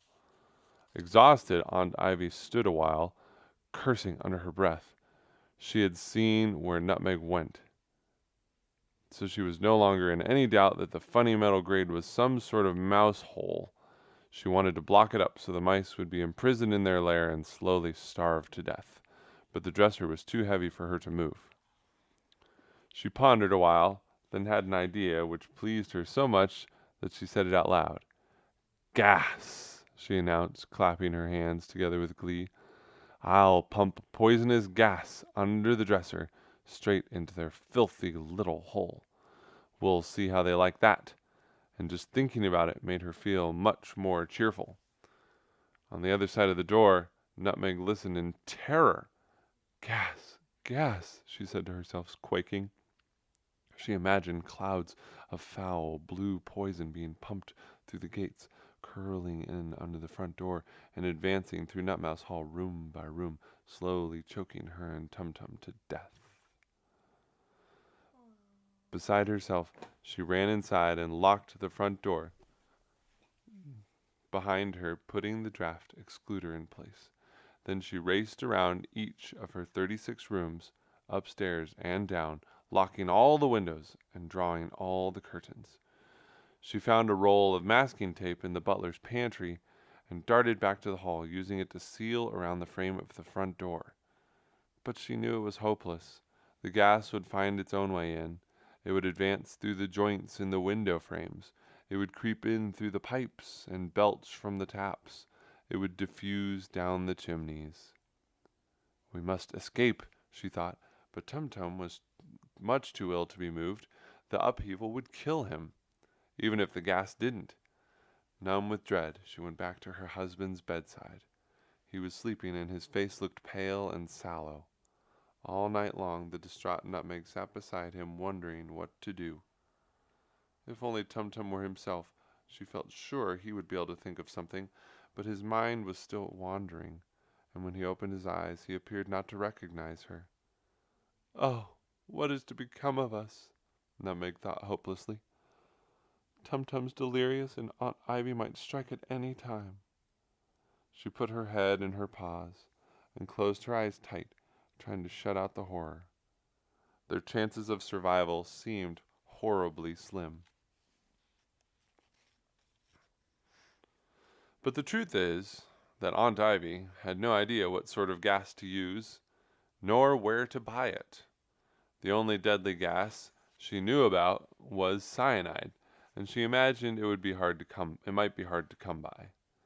Like Nutmeg, Aunt Ivy spent a restless night dwelling on her difficulties, and she was still dwelling on them the next morning when she locked herself in the bathroom. Aunt Ivy always locked herself in the bathroom for at least an hour, both in the morning and in the evening, usually at just the time everyone else wanted to use it. And she sprayed so many foul-smelling scents and deodorants on herself that whoever went in upward had to press a flannel over their nose. This morning, she was What's a flannel? a flannel, like a towel What? or something. Yikes. This morning, she was applying something particularly revolting, a hairspray with a sweet citrusy aroma, a bit like compost. It came out in dense green clouds, and it made her hair very dark and greasy, just like she liked it. When she had applied several layers, she looked at herself approvingly in the mirror, then made to throw the empty canister into the bin, but something on the label caught her eye. Danger, it said in big red letters. Very toxic. Excessive inhalation may cause injury or death. Aunt Ivy started to feel a delicious tingle in her spine. Why, she thought, if this gas could kill a human, then it shouldn't be too hard to kill a couple of mice with it. I'll buy some more and gas them to death tonight. Then she got dressed much more quickly than usual and went down the lane to the village shop. When she arrived, Mrs. Patterson was behind the counter eating a thick piece of toast. There was butter dribbling down her apron. "Did the mouse poison do the job, Mrs. Mildew?" she asked good-naturedly. Aunt Ivy did not appear to hear. "Do you have any more of these?" she asked briskly, slamming the empty hairspray down beside the till. "I bought it here last week." As Aunt Ivy leaned towards her, Mrs. Patterson picked up a foul, toxic smell, almost like a gas leak. It made her feel quite queasy. "Sorry," she said, wrinkling her nose. "I've none in stock. Next delivery comes at noon on Sunday." Aunt Ivy leaned forward on the counter and looked at her piercingly. "Reserve me 2 canisters," she demanded icily. But then, as Mrs. Patterson wrote down the order, Aunt Ivy started to wonder whether 2 canisters would be enough. 3 might be more. There might be more mice than the ones she'd seen. They might have brothers and sisters and uncles and aunts, and they might have bread. "On second thought, make that 5, she said grimly. Then she stomped back outside, knocking over a pile of newspapers. She's rude. Very Rudy. Chapter 9. Nutmeg waited all the day, braced for a gas attack, but none came, and yet she felt sure that Aunt Ivy would strike soon. All the while the promise she had made to the children rang around and around in her head. I will get rid of Aunt Ivy. I will, I will, I will. And now she knew that she must, if she could only think how. By tea time, which had become a meaningless time, since Tumtum was too weak to eat, and Nutmeg too nervous, she could bear it no longer. If she didn't do something soon, she felt she would go mad. "Oh, Tum-Tum, we can't just sit here waiting to be gassed by that dreadful woman," she said, anxiously rearranging his blankets. He was sleeping and much too ill to follow what she was saying, but talking out loud made her feel better all the same. "We must get rid of her. Oh, I wish I knew how." As Nutmeg was musing, Tum-Tum slowly raised one eyelid, then another. Then he turned his hollow face toward her. His eyes were sunken deep his eyes were sunken deep in their sockets. "Fetch General Marchmouse," he whispered hoarsely, his lips barely moving. Then his eyelids at once drooped shut again. Good for you, Tum-Tum. "General Marchmouse!" Nutmeg exclaimed delightedly, clutching her husband's paw as he slipped back out of consciousness. "Oh, why didn't I think of him before? Oh, Tum-Tum, you are so clever!" It was the first sense he had made all week, and Nutmeg wondered if he'd been talking in his sleep. But it was an ingenious idea all the same, because just repeating the general's name made her feel a warm glow about her. He was considered to be one of the greatest military geniuses of the age, and in the past he had delivered the village mice from all manner of threats. He once saw off a rabble of looting rats from the granary, even though they outnumbered his mouse soldiers by 3 to 1. After that, the Mouse Times described him as undefeatable, and that was the general view. He had retired from the army a few months ago, and was by no means in the first flush of youth, but every mouse still had great faith in him. "I suppose he's never gone to war with a human before," Nutmeg thought, feeling a flicker of apprehension. "But anyway," she said to herself firmly, "if anyone can save us, then General Marchmouse can." She decided to go and consult him immediately, while Tum-Tum was sleeping. She kissed him on the nose, then ran to the kitchen and flung on her cape. The general and his wife lived in a disused gun cupboard in the manor house, which was owned by an elderly human couple called Mr. and Mrs. Stirrup. The manor house was just beyond Rose Cottage, at the edge of the village. Nutmeg knew the route well, for she and Tum-Tum had often dined with the Marchmouses in happier times. Even allowing for the snow, she reckoned she could be there and back within an hour. But as she went to let herself out of the front gates, she heard voices carrying from the kitchen. It was Aunt Ivy and Mr. Mildew discussing them. "I saw one of them with my own eyes, Walter, disappearing under there." Peering out through the gate, Nutmeg could just see the tip of Aunt Ivy's finger, pointing towards the dresser. "They've got a nest somewhere behind that metal grill." That's possible," Mr. Mildew said, sounding preoccupied. The only mouse he was interested in was the battery-operated crumb gobbler he was inventing. The department store that had once sold his grape peelers wanted to stock it, so if he could only get it working, it might make him rich again. But he'd been battling with the digestive system for weeks now, and the mouse was still throwing everything up. It was all giving Mr. Mildew the most dreadful headache. "Can't you help me move the dresser, Walter, so I can get a closer look?" Ivy whined. Nutmeg stood behind the broom cupboard door, holding her breath. "No, Ivy," Mr. Mildew replied firmly. "That dresser weighs a ton. It hasn't been moved for years, and I'm not going to break my back just because you think you've seen a couple of mice wearing aprons." "They weren't both wearing aprons. One was in a tweed suit," she retorted crossly.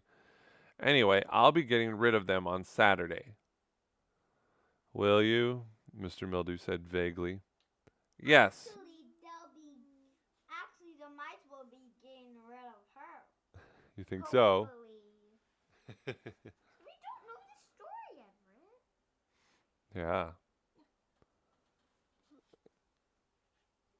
"Yes," she replied mysteriously. "Saturday at noon, when my gas supplies arrive." "Oh, really, Ivy?" Mr. Mildew said, picking up his cup of coffee and making for the door. "I've never heard such nonsense." "I'm going to wipe them out with a toxic hairspray," she called after him as he went upstairs. "One whiff of that and they'll choke instantly." Mr. Mildew was no longer listening, but Nutmeg had heard every word. "Saturday at noon," she thought, her pulse racing. "That's the day after tomorrow." She let herself out of the gates, then belted across the kitchen floor while Aunt Ivy's back was turned, reckless with urgency. Nutmeg hurtled under the door into the garden. It was a beautiful afternoon. There was no wind, and the snow was shining pink in the twilight. She ran along the edge of the lawn under the cover of the hedge, and then crossed into the manor house garden. She took her usual route through the apple orchard, into the vegetable patch, under the potato beds, under the lean-to of wintering green peas, or sweet peas, and then up the clematis on the side of the house, and indoors through the broken window pane in the downstairs cloakroom. From the sill she dropped down onto the toilet seat and then to the floor. She crept to the door and poked her nose out into the long tiled corridor. It had just been bleached, and the fumes made her eyes water. The door to the kitchen opposite was ajar, and she could see the two manor house Labradors curled up asleep together in their basket.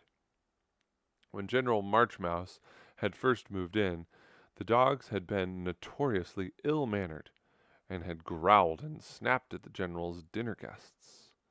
But the General had bashed the dogs both on the nose with his rifle, and now they were said to be more docile. Even so, the sight of them made Nutmeg uneasy.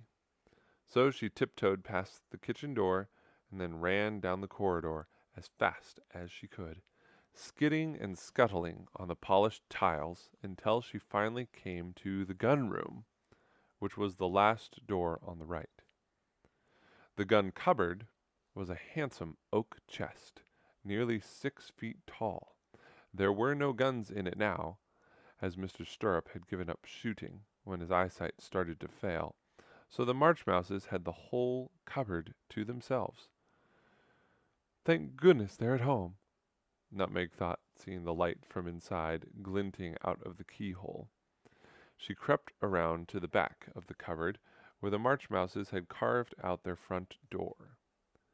It was the General who opened it, wearing a blue and white striped apron. He was holding a rolling pin and looking flustered.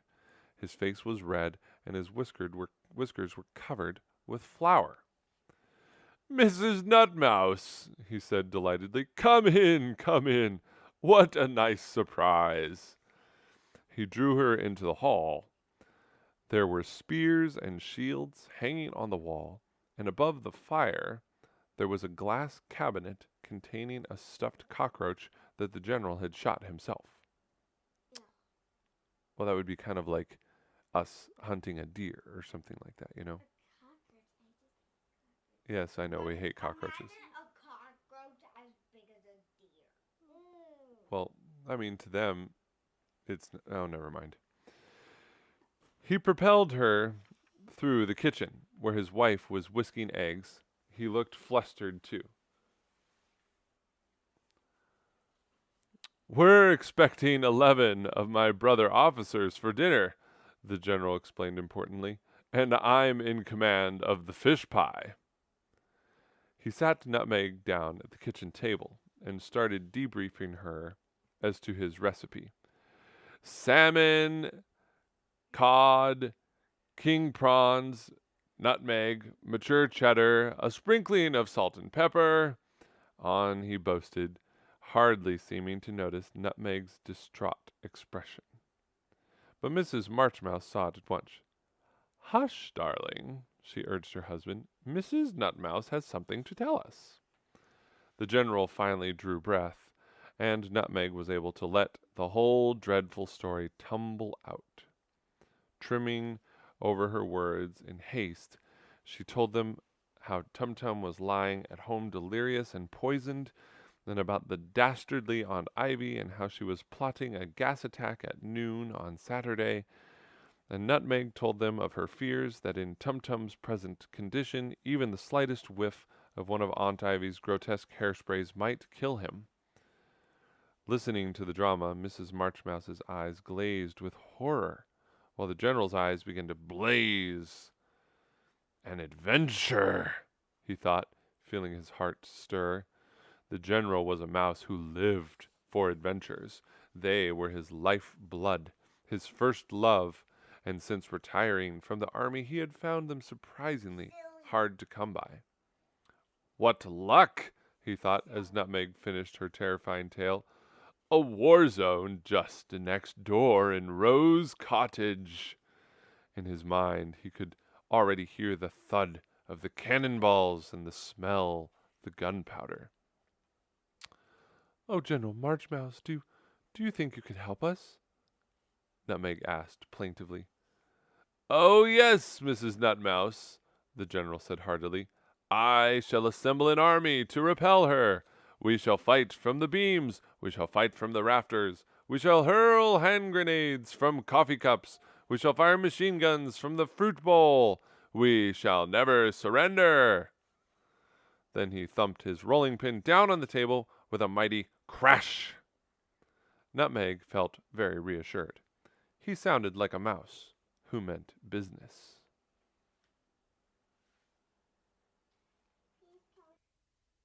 Chapter 10.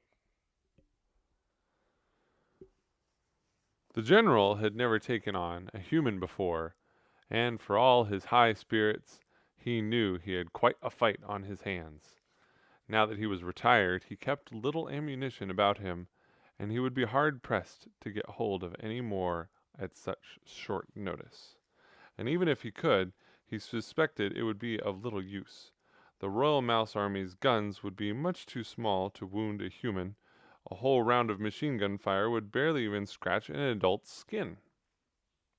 If he were to launch a sustained attack on the Rose Cottage living room with bombs and hand grenades and cannons, he could probably send the enemy's bed up in smoke. But then the whole cottage might burn down, and Nutmouse Hall with it. "That would not do at all," the general thought sensibly, scratching his forehead with a floury paw. "This will require a much more subtle strategy." He decided to consult his 11 brother officers when they arrived for dinner. They were all army veterans like himself, and between them they would be sure to come up with something. I think I know what he should do. Just run at her. She hates mice. You just need like 20 mice and then just run at her. Then she'll go screaming at the front door. Well, it might not be quite that simple. Maybe 100. "You are in safe hands, Mrs. Nutmouse," he said reassuringly. "My colleagues and I fought mightier enemies than this one." He could not actually think of any, but nonetheless. "Now you run along home to your husband, and we will all discuss the crisis over dinner," he said, patting her shoulder. "And after pudding and port, we will proceed to Nutmouse Hall and set up our military headquarters in the library. Leave your front gates unlocked so we can come straight in." And you, Poppet, he said, turning to his wife, you will accompany us to the hall and assist Mrs. Nutmouse with the catering. We will bring as much food as we can muster.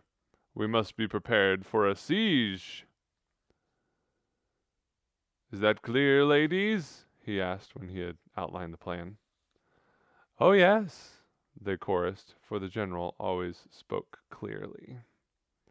Good, he said.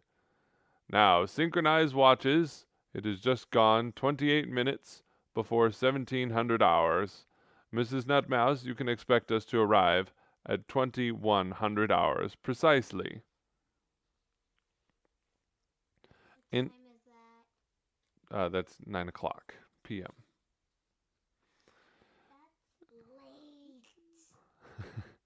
Well, I'm supposed to go to bed by then.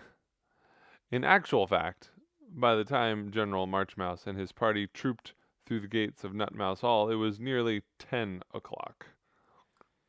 Dinner had been later than expected, as the general had forgotten to turn the oven on.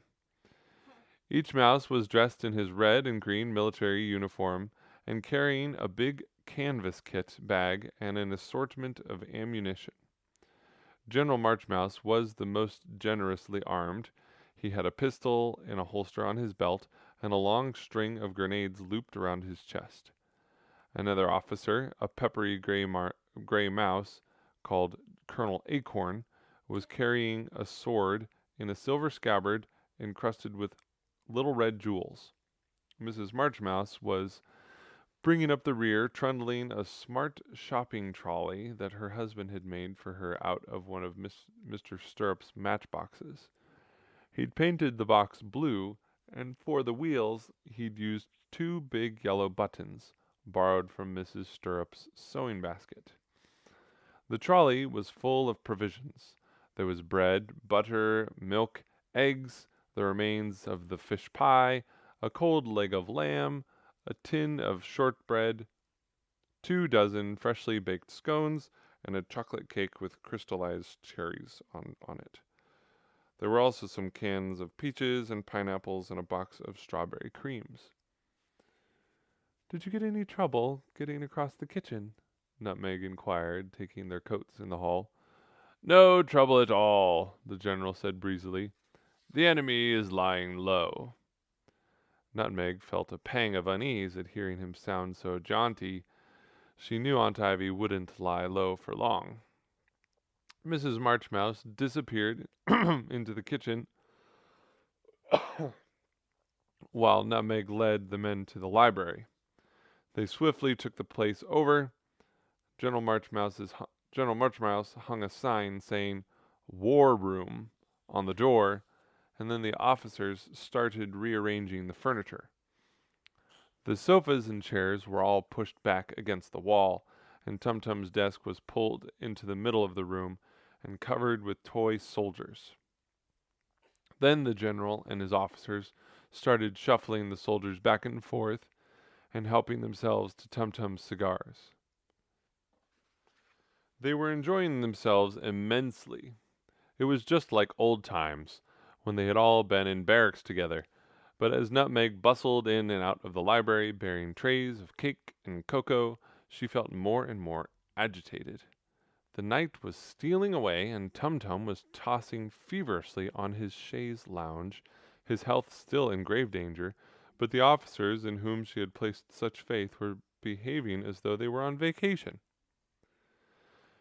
General Marchmouse, what is your plan of attack? She asked, as she cleared away a third round of refreshments. The general looked slightly put out at this question, because the truth is he had no plan at all. Fighting moles and rats was one thing, but a human enemy required a wholly different strategy. And though he and his brother officers had racked their brains all through dinner, they hadn't come up with one. As a result, the general felt as though he was on the defense, and it was a position he disliked. "I'm not at liberty to divulge tactics, Mrs. Nutmouse," he said pompously, puffing his chest. "Oh, of course, I quite understand, General," Nutmeg replied tactfully, taking away his empty mug. Well, anyway, I'll be in the living room tending to Mr. Nutmouse if you need me. General Marchmouse huffed dismissively, but his brow was furrowed. Mrs. Nutmouse, it means it was kind of scrunched up. He was kind of with a grumpy look. Mrs. Nutmouse was only a housewife, of course, but it occurred to him that perhaps he should have consulted her. After all, she knew more about Aunt Ivy than he did. 1 minute, please, Mrs. Nutmouse, he called after her as she made for the door. You may be able to assist us after all. The general swept a pile of maps off the sofa, and Nutmeg sat down, balancing her tray on her lap. We are building up a profile of the enemy, Mrs. Nutmouse, he said, standing over her. He was speaking very slowly, for he imagined that Mrs. Nutmouse might find this sort of talk hard to understand. We are drawing up a list of her weak points, he continued. The things that might frighten her, you understand, the areas in which she might be most vulnerable to attack. I just wondered, Mrs. Nutmouse, if you happened to know of some. The general looked down at Nutmeg eagerly, for he hadn't been able to think of any himself. Nutmeg thought very hard. Weak points? Somehow she had never thought of Aunt Ivy as weak. She wasn't physically weak, at any rate. You could tell from the way she had shaken the dresser about. And what might frighten her? Nutmeg thought. What would frighten any full-grown human? An elephant, perhaps? A lion? A hurricane? She pursed her lips in concentration. It was very difficult. But then the answer suddenly dawned on her. Of course, she thought, remembering the one thing that Aunt Ivy was very frightened of indeed. In fact, it was something she knew her to be absolutely terrified of, a terror that had been quite clear on that fateful night when Aunt Ivy had seen herself and Tumtum on the landing. But Nutmeg was worried that the general might think her silly for suggesting it. Does anything spring to mind, Mrs. Nutmouse? He asked, impatiently fingering his whiskers. Well, yes, there is one thing, General, she said, blushing. Well, it may sound strange, but... Come on now, Mrs. Nutmouse, the general urged her. Time is precious. Well, General, Nutmeg said falteringly, the truth is, Aunt Ivy is terrified of mice. The other officers all looked up in astonishment. Mice, Mrs. Nutmouse? General Marchmouse repeated, incredulous. The enemy is afraid of mice? Afraid of us? Quite so, General, Nutmeg replied. You should have seen the commotion when she caught sight of me and Tumtum on the upstairs landing. The way she carried on, shrieking and wailing and waking the whole household, why, you'd have thought she was more frightened of us than we were of her. Were either you or your husband armed at the time, Mrs. Nutmouse? The general asked. Were you carrying guns, or what have you? Armed? Nutmeg repeated, astonished. Of course not, General. What an extraordinary suggestion. So why was she frightened of you? The general asked, looking very confused. She just happens to be frightened of mice, General, Nutmeg replied. Some humans are, I'm told, even fully grown ones. I suppose it might explain why they invented mousetraps. General Marchmouse was pensive. This changed everything. Forget the grenades and the pistols. The mice could frighten the enemy simply by saying, Boo! But frightening her was one thing. Driving her away from Rose Cottage, running in terror of her life, might be harder. General Marchmouse's brain was pounding. He was undefeatable. The Mouse Times had said as much, so he must think of something. Failure was not an option. Forgetting all about Nutmeg, he walked over to the desk and gathered the other officers around him. They bent their heads together and started debating earnestly, using all sorts of military mumbo-jumbo that Nutmeg couldn't understand. But as she sat watching them from the sofa, clutching her tea tray, a dazzling idea began to play itself out in her mind's eye, and it became more dazzling by the second. "General Marchmouse," she cried abruptly, "Just a moment, please, Mrs. Nutmouse," the general said, airily. "We are trying to formulate a plan." "Well, perhaps you would like to hear my plan," Nutmeg said firmly. They all turned to face her. "Well, fire away, then," the general said grudgingly, vowing to himself that this was the last time he'd let a woman into his war room. He drummed his paw impatiently on the table while Nutmeg began. "Given that Aunt Ivy is afraid of mice, General, I wonder how many mice it would take to make her leave the cottage for good. I mean, she saw Tumtum and me, and now she's determined to kill us. And if she saw all 12 of you, she would probably try to kill you too. But suppose she were to see dozens and dozens of mice, hundreds of them flying at her out of every nook and cranny, running all over her, digging into her hair and her clothes, going up her skirt and under her shirt, and down her sleeves and under her collar, and climbing up her necklace, and somersaulting from her bracelets, and swinging from her earrings. Well, don't you think that might make her flee?" The officers stared at her admiringly, and even the general had to acknowledge that it was a first-class idea. "A capital plan," he said ebulliently. "We will overwhelm the enemy with numbers. We will conscript every mouse in the village who is young and fit enough to fight, and we will charge as one." The general banged his stick on the table, feeling very pleased with himself. This might go down in the history books as his cleverest battle plan yet. But then he caught sight of Nutmeg and suddenly remembered that, strictly speaking, it had all been her idea. "I had been about to propose just such a strategy myself, Mrs. Nutmouse," he said chivalrously. "Thank you for prompting me." Chapter 11. Arthur and Lucy had spent the day in a state of great anticipation, wondering when Nutmeg would carry out her promise to make Aunt Ivy vanish. They had no idea what method fairies of sorts used to get rid of aunts, but they suspected that Aunt Ivy's disappearance might prove rather dramatic. "Do you think she'll try and frighten her away?" Arthur asked Lucy, when they woke up to find Nutmeg's note on the dresser. "I shouldn't think so," his sister replied. "Nutmeg must be much too small to frighten her. If she's going to make her vanish, then she'll have to do it by magic.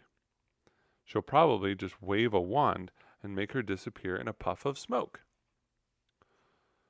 "Where will she make her go?" Arthur asked. "Oh, I don't know," Lucy said, trying to sound more laid back than she felt.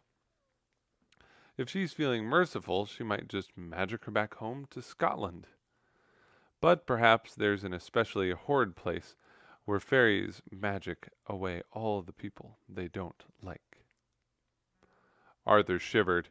It was a terrifying thought. The children spent the day loitering downstairs, monitoring Aunt Ivy around the clock, lest they miss the moment of her vanishing. They even trailed after her when she went to the village shop.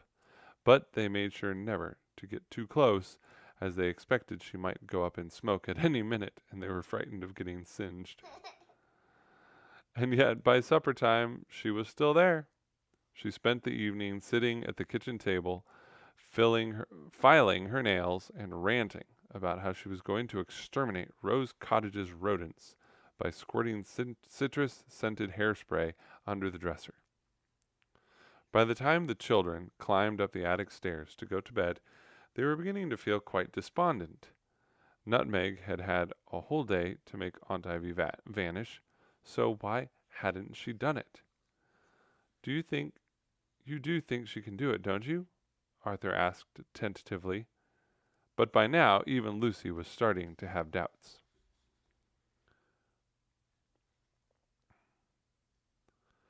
It was up to the officers to carry out Nutmeg's promise, and once she had provided them with a basic plan of attack, they sat up late into the night, thrashing out tactics.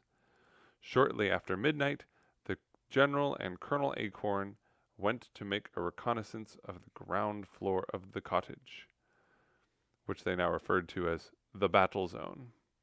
They sketched out detailed plans of the kitchen and the hall. Then they crept into the living room while Aunt Ivy was sleeping and noted down the exact position of each bit of furniture, even the log basket. When they got back to Nutmouse Hall, they pinned their maps up in the library, and the General spent the next hour or so sticking red pins in them. Mrs. Marchmouse scuttled in and out with trays of cocoa, while Nutmeg sat with Tumtum, as he tossed and turned on his sickbed with no inkling of what was going on. It was not until the small hours of Friday morning that a final strategy was formed. General Marchmouse stood before his officers, a bacon sandwich in hand, and ran through it point by point. It was a complicated plan, so each mouse took notes in a special Royal Mouse Army code. At dawn, 7 of the officers, led by Colonel Acorn, would leave Rose Cottage and spend the morning enlisting recruits, 200 or thereabouts, from the village. General Marchmouse and the remaining 4 officers would mount guard at Nutmouse Hall in case Aunt Ivy made any premature advances. The plan did not specify what they would do if she did. The new recruits would be marched back to Nutmouse Hall by 1 o'clock and be divided into 11 platoons, with each platoon under the command of an officer. Then, at some point during the afternoon, whenever the coast became clear, the army would march into the Rose Cottage living room and take up position. 1 platoon would spread out behind the books on the bookshelf. 1 would lie in wait beneath the armchair. 1 would crawl through the tear in the sofa cover and hide in the stuffing. Another would lurk in the chimney, and another in the log basket. There would be platoons in every corner of the room, poised to attack. The general would mount guard behind the flower pot on the mantelpiece, from where he would have a sweeping view of the battlefield. And thus would the mice bide their time until evening, when Aunt Ivy finally retired to the living room and started getting ready for bed. Then the general would fire his pistol, signaling the charge, and they would all race toward her together in one squealing, scrabbling, fearless stampede. The general could not make any plans beyond that, as he did not know how Aunt Ivy would react, so he adopted a policy of hoping for the best. When she sees the size of our army, she will run for her life, he said emphatically. It's a capital strategy, General, Colonel Acorn said, raising a mug of cocoa to him. Quite astonishingly brilliant, even by your standards. I suppose you could argue that it's one of my more imaginative ones, agreed the general, who had by now quite forgotten that the idea owed anything to Nutmeg at all. You should pay Nutmeg some. And yet one of the officers, a brigadier with tousled auburn hair and smart leather boots that rose up to his knees, seemed uneasy. One thing concerns me, General, he said. When the enemy gets into bed, she might put her light out straight away. Then she wouldn't be able to see us, and if you were standing on the mantelpiece, you wouldn't be able to see the platoons. We'd be fighting blind. The general looked pensive. It was keen thinking. Have you anything to suggest, Brigadier? Well, the brigadier said, I suppose we could all carry candles, but they might be something of a fire hazard when the time came to charge. Much too dangerous, the general agreed. We don't want to burn the cottage down. Why don't we dress the troops in fluorescent uniforms? Colonel Acorn suggested. What are fluorescent? Those are the fluorescent is a kind of material that reflects light. Oh. It's a good idea, Colonel, the general said, but how are we to get hold of 200 fluorescent uniforms by tomorrow night? The officers considered this problem for a moment, and none could solve it. Excuse me. But then the general remembered the child's bicycle he had seen propped outside Rose Cottage by the garden door, and he pursed his lips. At that moment he heard Nutmeg and Mrs. Marchmouse passing outside in the corridor. Ladies, a moment, please, he bellowed, calling them into the library. Mrs. Nutmouse, does either of the Mildew children possess a cycling jacket? He asked mysteriously. You know, the garish sort that humans wear when they cycle on the roads at night. Why, yes, General, Arthur has one, she said. A fluorescent orange one, hanging on the back of the kitchen door. And would he miss it if we were to borrow it on a permanent basis? The general asked. I shouldn't think so, Nutmeg said, trying to imagine what this was all about. He never uses his bicycle because it has punctures in both tires. Good, the general said. Then he turned to Nutmeg and Mrs. Marchmouse, looking very grave. I need your help, he said. If we were to retrieve that jacket, could you turn it into 200 mouse-sized uniforms by 1300 hours tomorrow afternoon? Goodness, Nutmeg said, and Mrs. Marchmouse shook her head. 200 uniforms by lunchtime tomorrow? It was out of the question. She looked at her husband regretfully.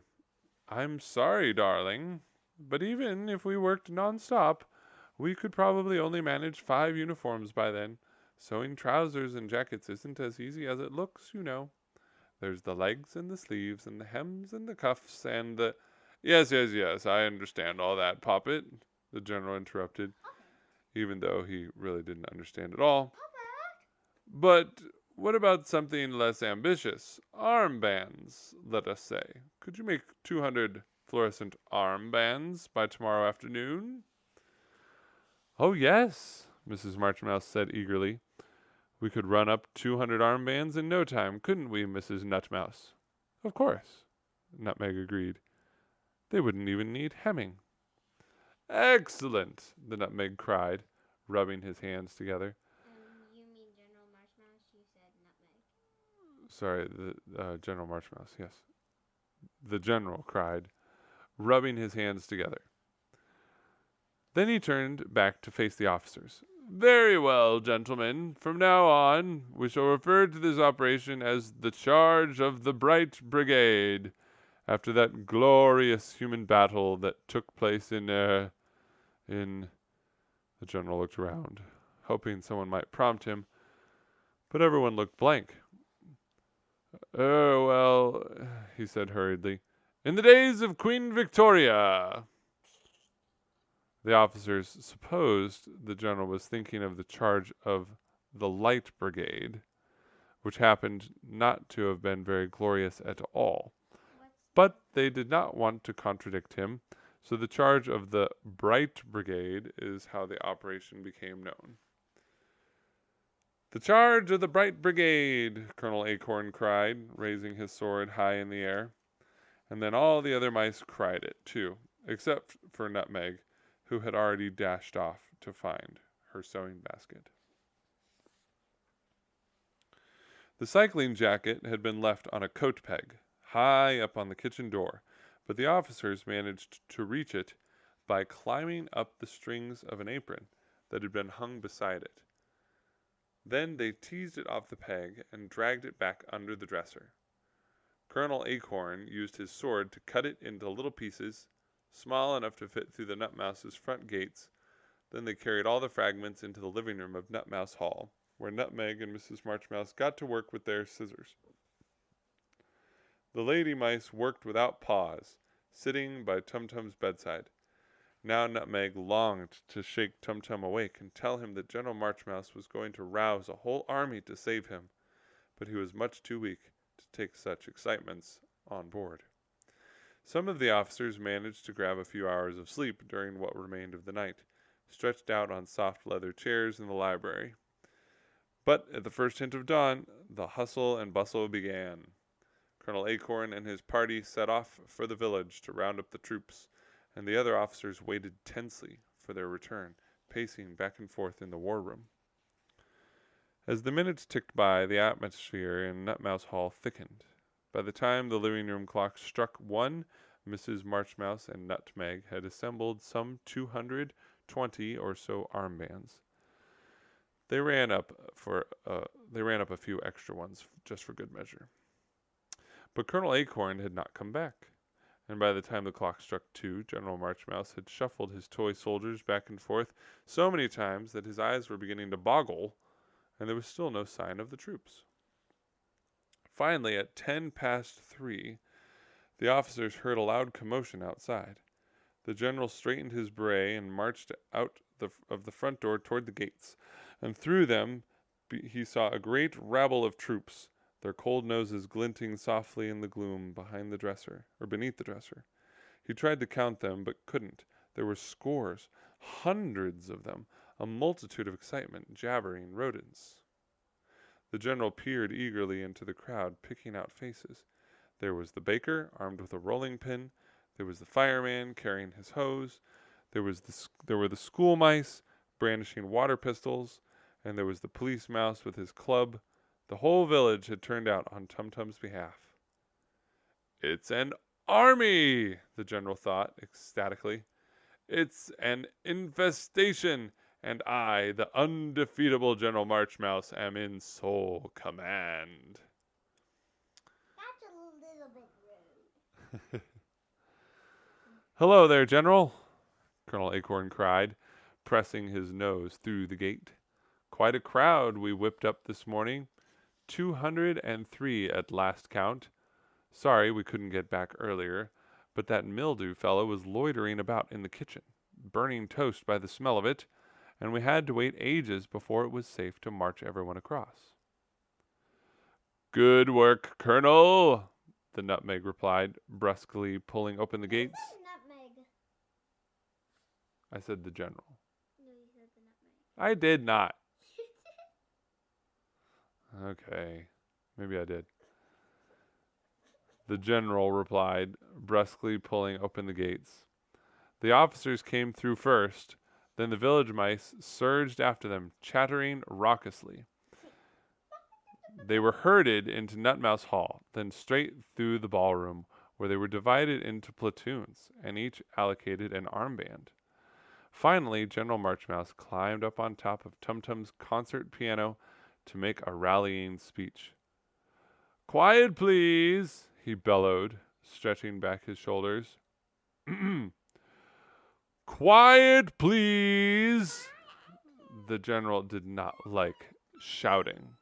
Before he retired, he had always had a sergeant do it for him. He filled his lungs with air and tried once more. "Quiet, please." Quiet, please. Eventually, the clamor subsided, and the mice turned to The mice turned to face him, all agog as to what was in store for them. The general cleared his throat solemnly.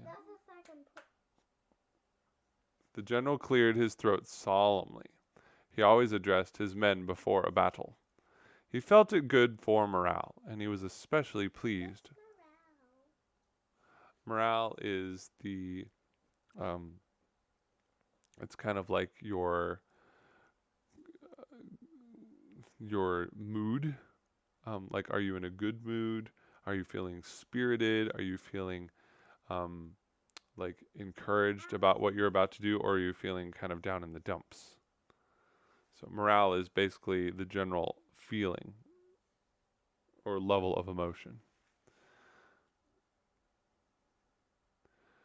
He felt it good for morale, and he was especially pleased with the speech he was about to make now.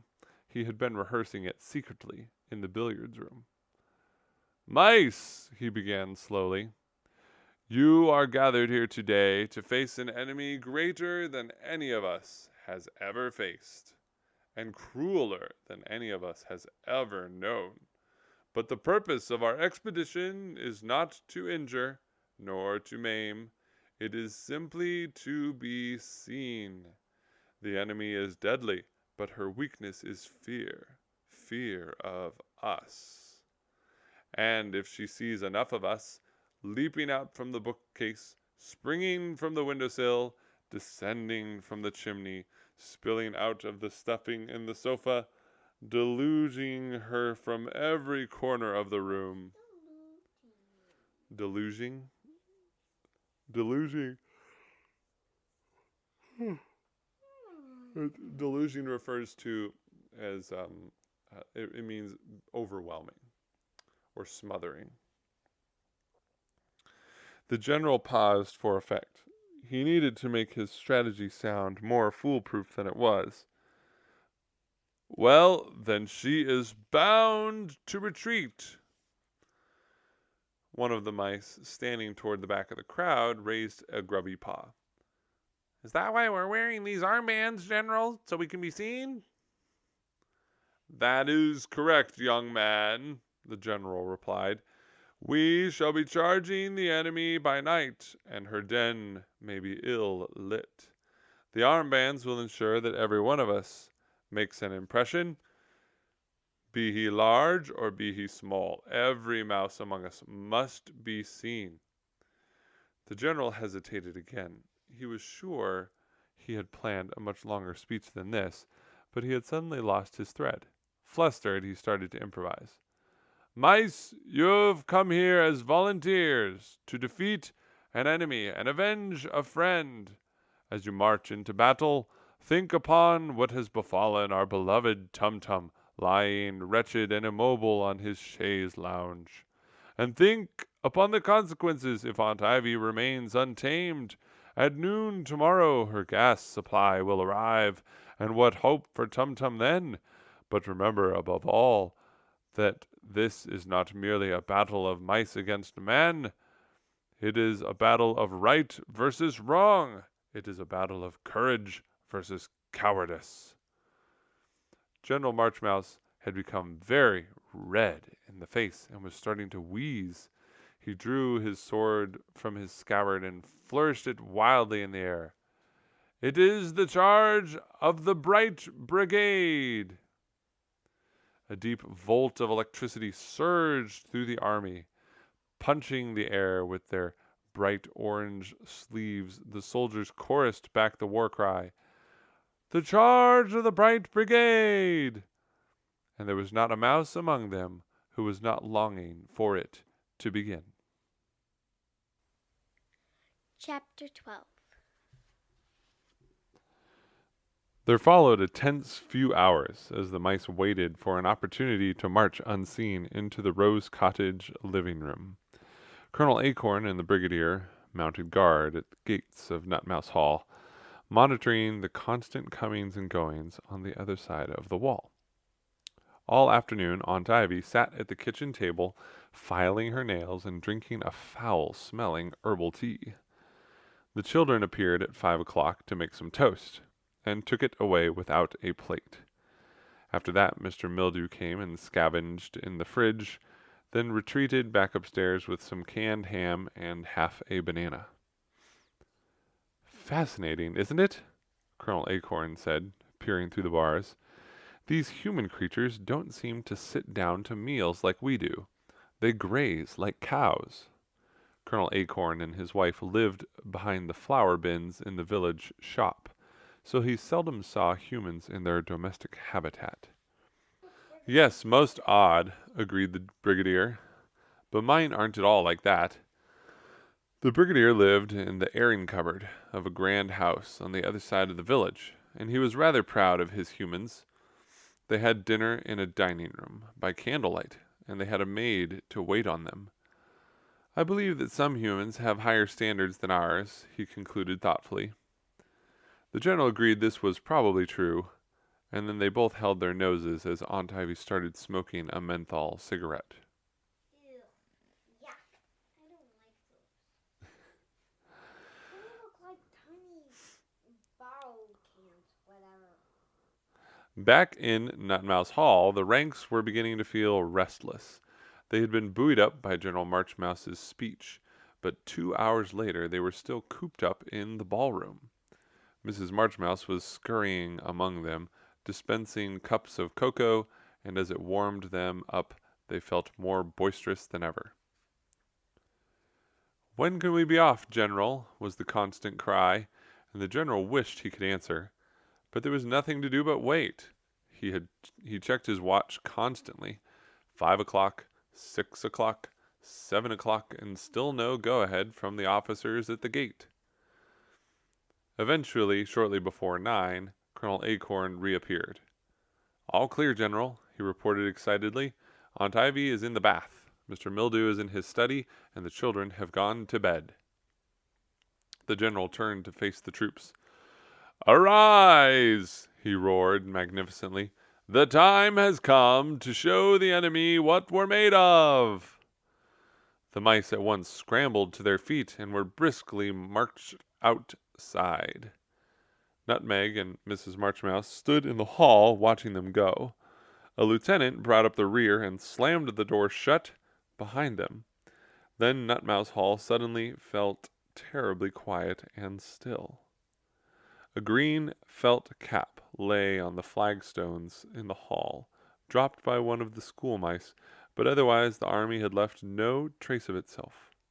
Nutmeg felt a sudden foreboding. "Oh, please bring them all home safely," she prayed silently. Then, feeling a sharp chill, she went to replace the draft excluder by the front door. What's a draft excluder? I'm not entirely sure, but it has something to do with keeping air from the outside out. Is that the end of the chapter? No. The kitchen light was off when the mice spilled out of the Nutmouse's front gates, but the moon was shining through the window, and it made their armbands glow. With the general leading, the army crossed the floor in a tight crocodile, making a detour around a pool of spilled tomato ketchup, and then crept into the hall. The general put a paw behind his ear. He could hear Aunt Ivy splashing about upstairs in the bath. She had left the living room door open, and a soft reading lamp in the corner was casting long shadows across the floor. The room was cluttered with lots of places to hide. The sofa on which Aunt Ivy slept was on the far side of the room, in front of the window, and at either end of it there were coffee tables strewn with books and papers. There were armchairs on either side of the fire, and beside one of them a log basket full of old newspapers. On the opposite wall was the bookcase, so overladen that the shelves were beginning to sag in the middle, and heaped in front of it were all Aunt Ivy's suitcases. One had a long green stocking snaking out of it. Seeing the battlefield lying before them, the mice all felt a little odd. Every one of them knew by instinct that the thing to do when you saw a human was to run, but tonight they would be charging straight toward one, into hands that could squeeze them to pulp, and toward feet that could kick them so hard that they would go twirling and swirling into the air until they smacked against a wall. Even the bravest among them felt his stomach flutter. The general's stomach was fluttering too, but no one would have guessed it. "Officers, take up your positions," he barked. Then he flicked his stick under his arm, clicked his heels together, and marched them forward. Each officer knew where his platoon was to hide, and within 5 minutes they had all clambered into position. There were mice everywhere, even inside Aunt Ivy's makeup bag, but they were so carefully hidden that there was not a mouse to be seen. Keeping very still, they settled down to wait. It was a tense time for everyone, particularly for Colonel Acorn's platoon, which had crawled through the tear in the lining in one of the sofa arms. They were hiding in the stuffing, which was thick and coarse. It got up their trousers and under their collars, itching mercilessly. Things were more comfortable for General Marchmouse, who had hoisted himself onto the mantelpiece, where he was hidden behind a dusty potted plant. From there, through his field glasses, he had watched the platoons take up their positions, and then in the deep hush that followed, his sleepless night started to catch up with him, and his eyelids got heavier and heavier. "I must refresh myself before the battle," he thought, beginning to stagger slightly on his feet. He hated being tired, but since retiring, he'd become increasingly prone to it. He drew his sword, reaching up, cut off one of the soft green leaves fanning above his head. Then he lay down on it to rest. "Just a quick nap," he said to himself drowsily, and within seconds he was fast asleep. All around the room, the 11 platoons crouched stiffly, waiting for the first scent of the enemy and for the crack of General Marchmouse's pistol signaling them to charge. Eventually, after nearly an hour, they heard the thud, thud, thud of human feet on the stairs. They twitched their noses nervously and picked up the scent of bathroom unguents? I don't know that word. I'll have to look it up. Then Aunt Ivy entered the room.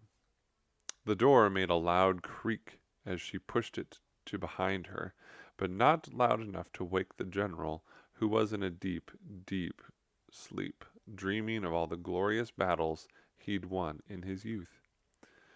The other 214 pairs of eyes all peeked out of their hideaways, wakeful and riveted.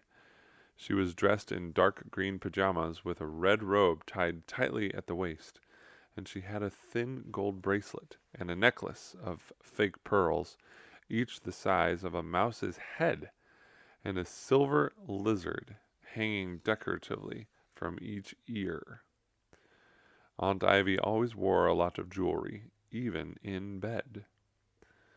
The army felt uneasy. She wasn't like the other humans in the village.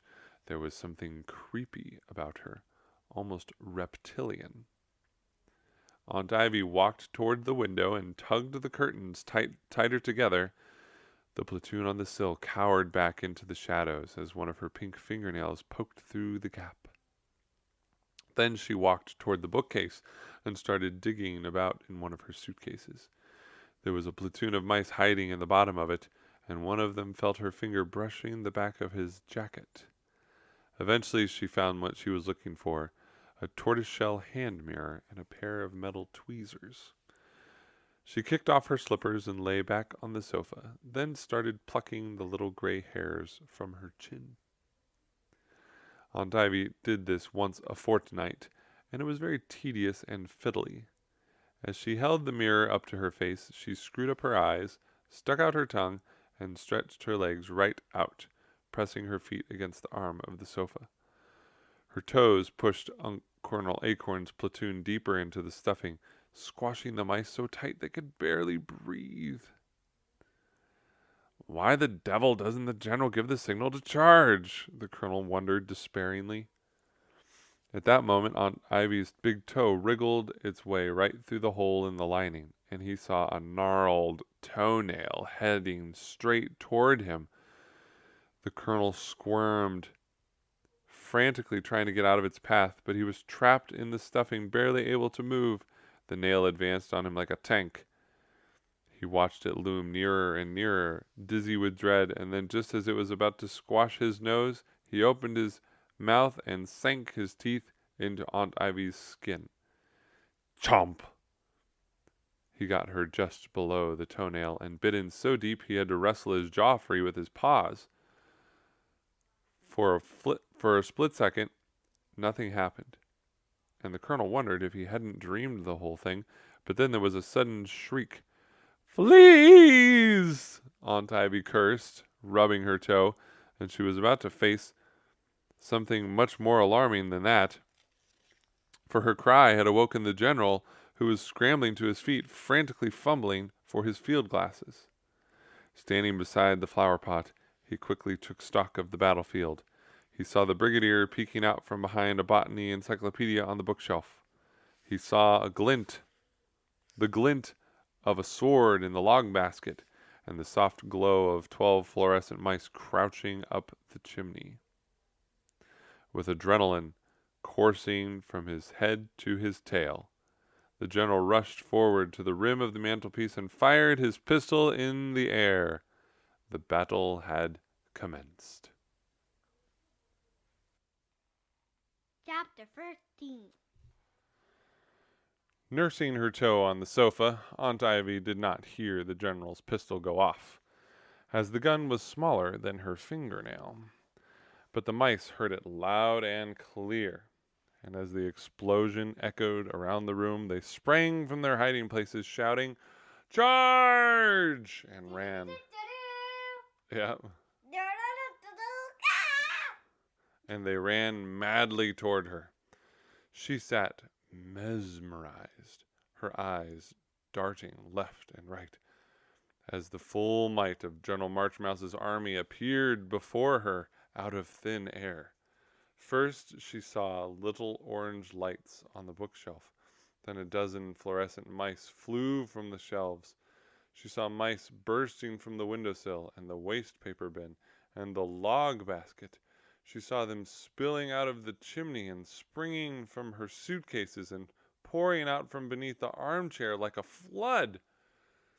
This is just a dream, a horrible dream, she thought, desperately trying to calm herself. Any second now I'm going to wake up. Come on, Ivy, wake up, wake up. But she didn't wake up, and the mice kept coming. Then she felt something ticklish on her legs. She looked down to see the colonel's disheveled platoon clambering out of the stuffing and scurrying up her shins. Finally, Aunt Ivy screamed, and she screamed, and she screamed. Yep. She batted her arms and kicked her legs, but to no avail, for now there were mice running all over her.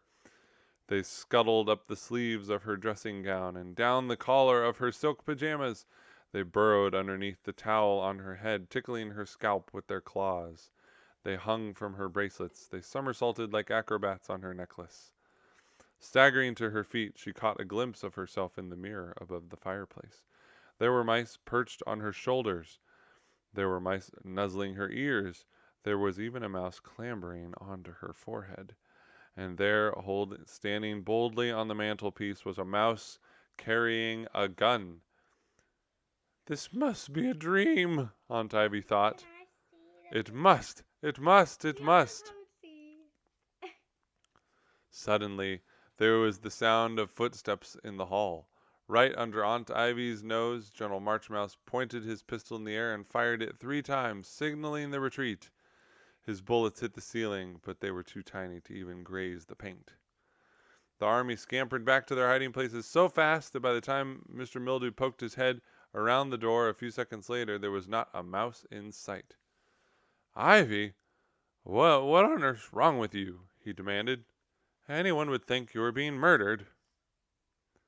"I am, Walter, I am!" she shrieked, looking down her body in horror. "I am being murdered by mice."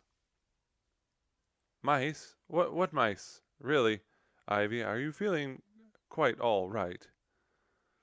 "They were here, Walter," she cried. "They were! They were! There were dozens, hundreds, thousands of them, a whole army of fluorescent mice, and they were armed, Walter. They were carrying guns."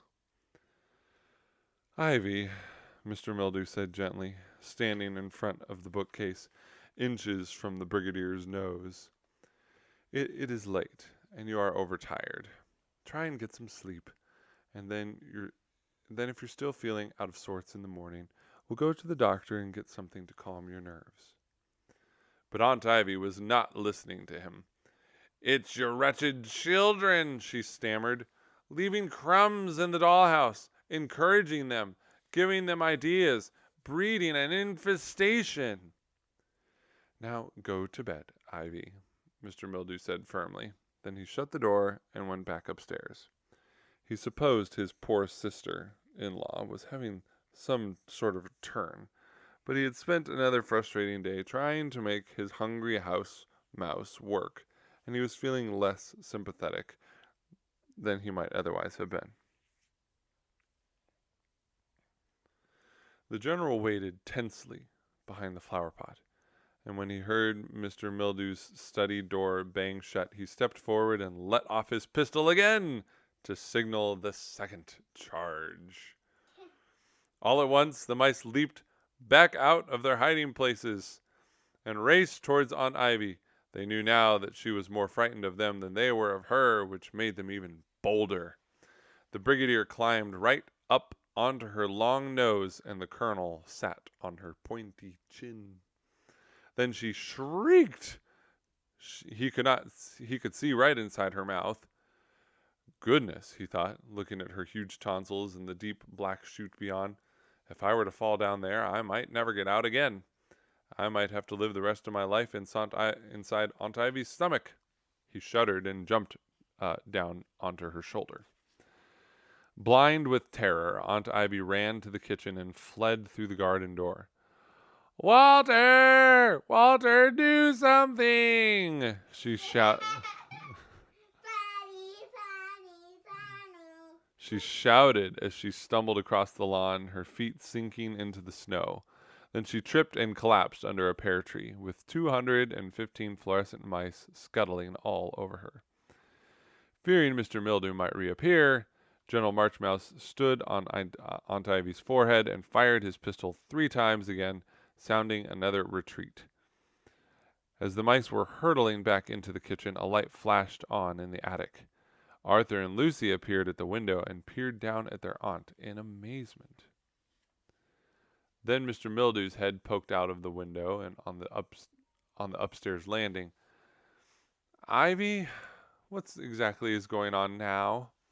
"Mice, Walter!" she wailed miserably. "It's those confounded orange mice again." "There are no mice," Mr. Mildew said, speaking very slowly and firmly, but not altogether unkindly. "Now come back inside, please, Ivy, for all our sakes." The chill night air bit into Aunt Ivy's skin and slowly brought her back to her senses. It was a still, cloudless night. Nothing was stirring. She looked down at her dressing gown, at her arms, at her hands. There were no mice there, only a few little hairs, which her eyes were not sharp enough to see. "Perhaps I did imagine it all," she thought weakly.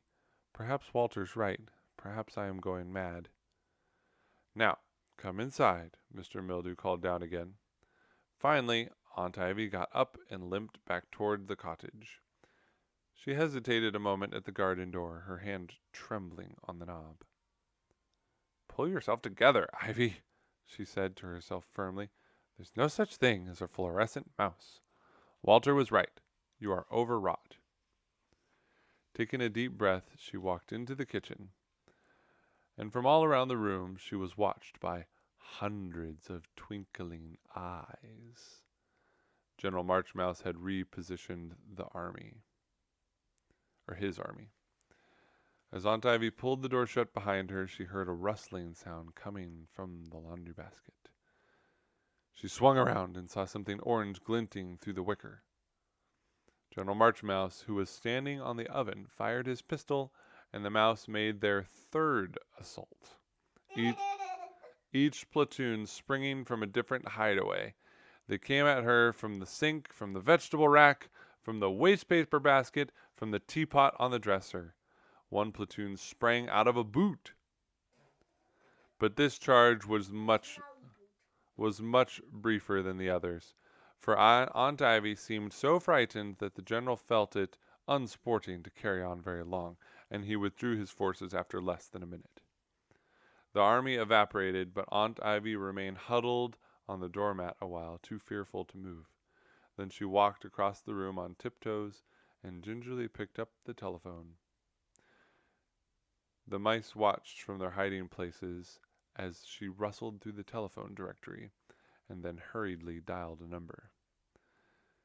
"Is this Mr. Glengle's round-the-clock cabs?" "Good. I need a car at once. 20 minutes?" "No, I need one now. I'll be dead in 20 minutes. Where to? Home, of course, to Scotland. And send me the fastest driver you've got." Then there was a sharp click as she replaced the receiver. Chapter 14. Aunt Ivy thought better of waking Mr. Mildew again. Instead, she hastily scribbled him a note on the back of an unpaid gas bill and left it on the kitchen table. Then the mice crept after her into the living room and watched from behind the door as she hurled her clothes into her suitcases and dragged them into the hall. When she heard the taxi spluttering to a halt outside, she tossed her black overcoat on over her robe and went out of the door wearing slippers. The mice all scrabbled up the curtains onto the windowsill and pressed their noses to the glass, watching avidly. The taxi had its headlights on full beam, and a tall, thick-set driver in a tweed cap got out. Aunt Ivy walked up the path toward him and pointed back toward the cottage, gesturing at him to collect the luggage. They heard him outside, then saw him return to his car carrying 3 suitcases. Then he came back for the other 2, flung them all into the trunk, and opened the passenger door for Aunt Ivy to get in. The driver got inside and started the engine. Then there was a belch of exhaust fumes, and Aunt Ivy was gone. The mice watched as the headlights faded into the night, and they knew the battle was won. "She's gone!" they cried, waving their orange armbands in the air and jumping up and down with glee. The colonel was so elated that he made to kiss the general, but then he stopped himself, and they both looked a little embarrassed. The army trooped back to Nutmouse Hall, singing triumphantly, but the general lingered behind a moment in the living room, surveying the battlefield. Besides some dust that had fallen from the chimney, there was nothing to show that the charge of the Bright Brigade had ever taken place. No fallen bodies, no bloodied barricades. The general wished all his battles could have been like this one. He would not let it be forgotten in a hurry. "I must telephone the Mouse Times first thing in the morning and make sure it carries a full report," he thought loftily, beginning to compose what he would say. He decided he would leave out the detail about his falling asleep on the mantelpiece. Back in Nutmouse Hall, Nutmeg and Mrs. Marchmouse had spent an anxious night sitting by Tumtum's bedside, wondering what was happening in Rose Cottage. They had heard the general's pistol going off, and they had heard Aunt Ivy's terrible shrieking, and they had prayed all the while that the army was winning. It had certainly sounded that way. It was long after midnight when they heard the first of the troops returning through the front gates. Then the living room door burst open, and the general strode in. "The night is ours, ladies," he cried delightedly. "Aunt Ivy has been soundly defeated. She's retreated to Scotland in a taxi." Mrs. Marchmouse flung herself on him, weeping with joy. "Oh, darling, you are so clever and brave, and to think that I imagined I might never see you again." The general smiled broadly, but then he looked down on Tumtum lying palely on the chaise lounge, and his expression turned to one of concern. "How is the patient, Mrs. Nutmouse?" he asked gravely. "His temperature is a little down, General, and he's stopped being sick," she said. "There is definitely some improvement. I do hope he wakes up soon. His spirits are bound to improve when he hears that Aunt Ivy has gone." Even as she said it, Tumtum's head moved stiffly on the pillow. Very slowly and tentatively he opened his eyes. Then he blinked rapidly, like a creature who has lived all winter underground and burst up through the earth's surface on the first day of spring. "Did I hear you say Aunt Ivy had gone, dear?" he murmured, whispering to his wife. He looked anxiously at the clock. "Oh, dearie me, have I been asleep long? I feel quite ravenous. I hope I haven't missed lunch." Nutmeg gazed adoringly at him, hardly daring to believe her eyes. He was still very pallid, but the sweat had lifted from his brow, and his eyes were clear and bright, quite unlike yesterday. "Oh, Tum-Tum!" she cried joyfully, kissing him on his nose, which was healthy and moist again. "Yes, Aunt Ivy has gone, and you have missed more than lunch. You missed a week of lunches, and a week of dinners, and a week of breakfasts and teas, and you've got so little tummy left that I'll have to think of another name for you." Tum-Tum looked quite astonished. He patted his stomach and wondered where it had gone. He could remember going up to the attic the other night and tucking into a plate of chocolate that had tasted rather strange, but since then everything was just a blur. "What's all that commotion?" he asked, hearing the mice chattering in through the front door. "That's the soldiers, Tum-Tum," Nutmeg said. "You've slept through a battle." "Goodness," Tum-Tum said, feeling more bewildered by the minute. Then his stomach started rumbling violently, and Nutmeg joyfully raced off to find him something to eat. "The poor troops will be starving, too," she thought busily. "What on earth can I feed them all?" But when she entered the kitchen she found the problem had been solved for her. A pork sausage, a full 6 inches long, had been discovered abandoned in the Mildew's grill, and the colonel and the brigadier had carried it back to Nutmouse Hall on their shoulders. There was a whole slice of bread, which had needed 4 mice to carry it, and a knob of butter the size of a golf ball. Why are you all sit down? Nutmeg instructed the officers to lay out the feast in the banqueting hall. The room had last been used on her wedding day, and this morning her mood was so celebratory that she wanted to see its shutters thrown open again. "Left out of the ballroom, Colonel, then third door on your right. It's the room with the big chandelier and the marble statues," she explained, and then she scurried off to the kitchen to find some mustard.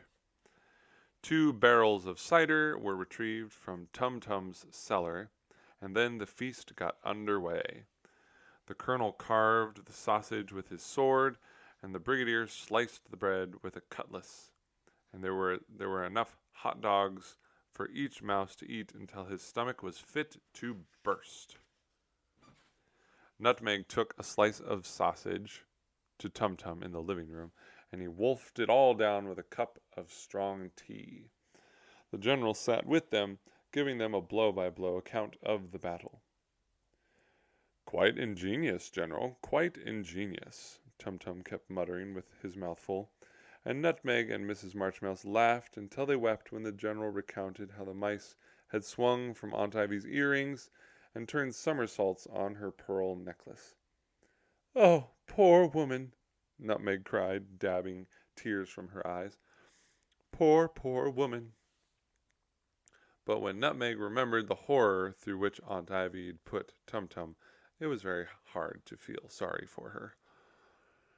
Finally, when the general felt he had been congratulated enough, he made to take his leave. "We'd best be getting home, Poppet," he said, turning to his wife. "It will be dawn before we know it." "Goodness, yes," she replied, remembering that she hadn't slept for, how long was it? 1 day? 2 days? She was too tired to remember, and she suddenly longed for her warm bed in the gun cupboard. "We'll need a hot water bottle," she thought, thinking that all the fires would have long since died out.